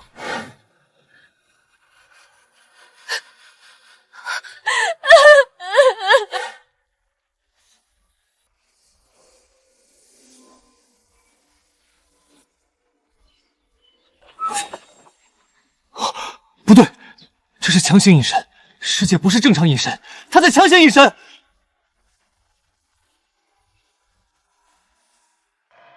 师姐怎么这么傻？强行隐神的风险，你明明比我还要清楚。希望引来的不是什么难以承受的神品道运，希望不是。渣子符，怎么会是渣子符？怎么办？若是这个符，师姐该如何承受？一旦渣子符强行隐神成功，最终师姐将会必死无疑。哪怕是我学会的那些履带桃香接受反噬的方法，也根本无用。不行，我不能让师姐走上绝路。师姐，对不起了。师妹，现在你还觉得顾晨是在害你，是故意要断了你的道吗？顾晨从一开始就想要帮你，是他发现了你在强行隐神，也是他发现了你引来的竟是十死无生的渣字符，是他阻止了你的强行隐神，他不是要断的道，他是在救你的命啊！之所以你隐神无人注意，因为你一开始就不希望别人知道你用的是强行隐神，你用了特殊手段阻隔其他弟子探查，甚至特意等着关雪带其他弟子去了掩天圣地之后才开始强行隐神。顾晨打断了你的隐神，不是为了毁你的道，而是在阻止你送死。我求他救我了吗？什么？我没有求他来救我，我不需要他来救我，不需要任何人来帮我。你知不知道你在说什么？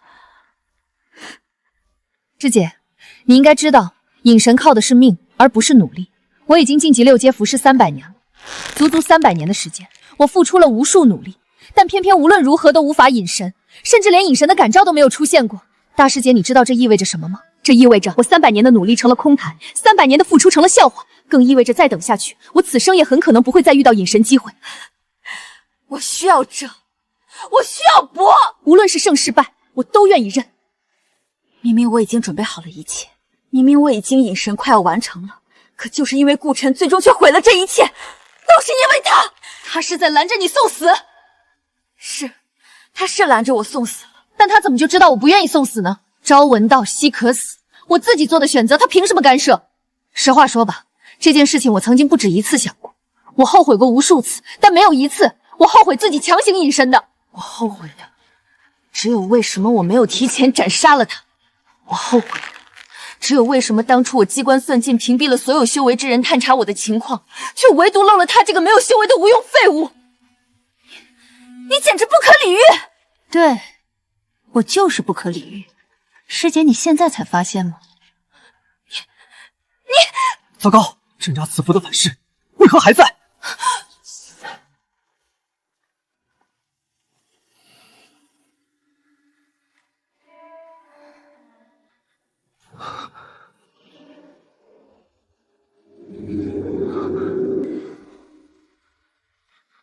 反噬，这是炸字符的反噬。虽然强行中断了隐神，但自己身上其实也中了炸字符的反噬，虽微弱，却也足够将我生生熬死。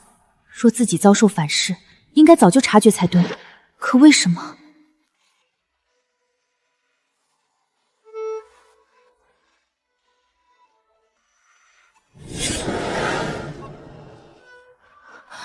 这可是扎刺符的反噬，哪怕反噬之力不会太重，也足够让人吃尽苦头。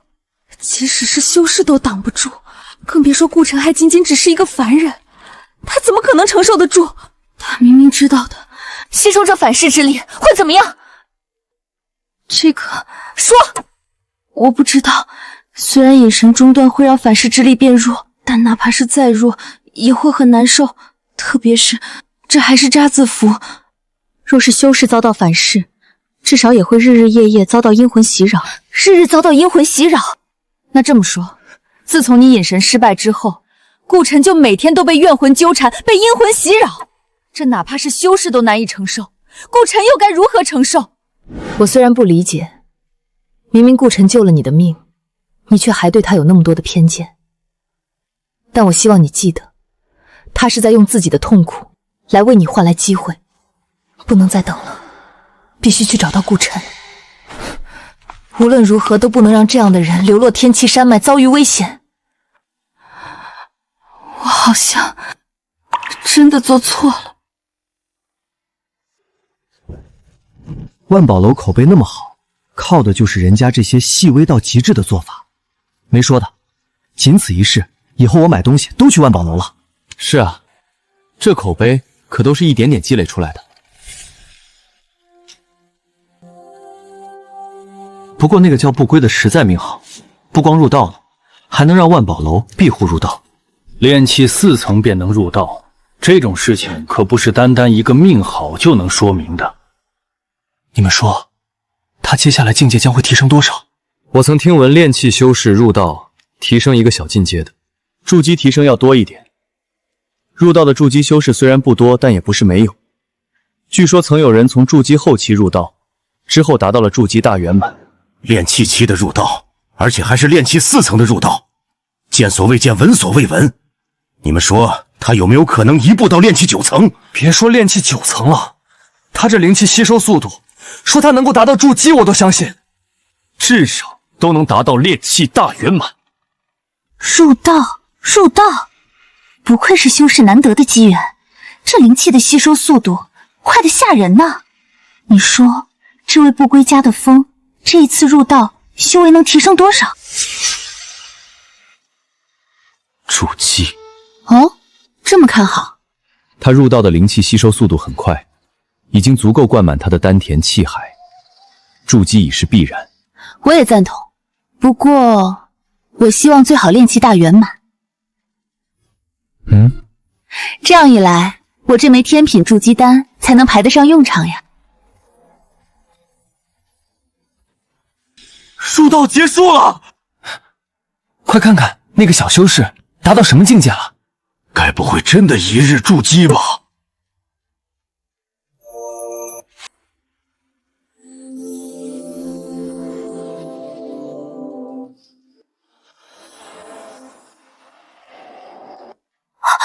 什么？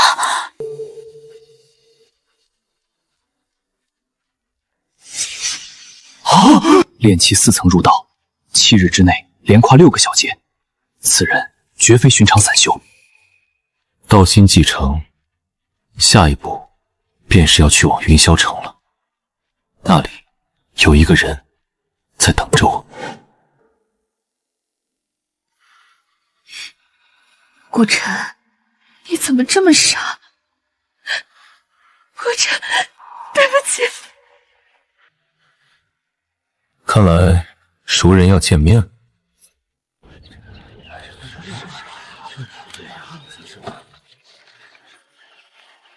恭喜不归道友炼气4层，连跨6阶，这等际遇放在云霄城也足以令人侧目。多亏苏前辈和万宝楼诸位护道，否则这入道机缘，怕是早已被人打断。道友不必自谦，我等不过顺水推舟。真正的机缘是道友自身造化，只是道友接下来如何打算？此地距云霄城尚有半日旅程，若道友不急着赶路，万宝楼愿再护送一程。前辈好意，晚辈心领。晚辈还有一人需见，若随车队而行，恐有不便。既然如此，此物请道友收下。这是我万宝楼的玉牌，凭此可在万宝楼任意分号换取3次8折权，也算本座对道友的诚心结交。道友若能来万宝楼寻个差事，本座随时扫榻以待。后会有期。不归，终有一日，本座会知道你到底是何人。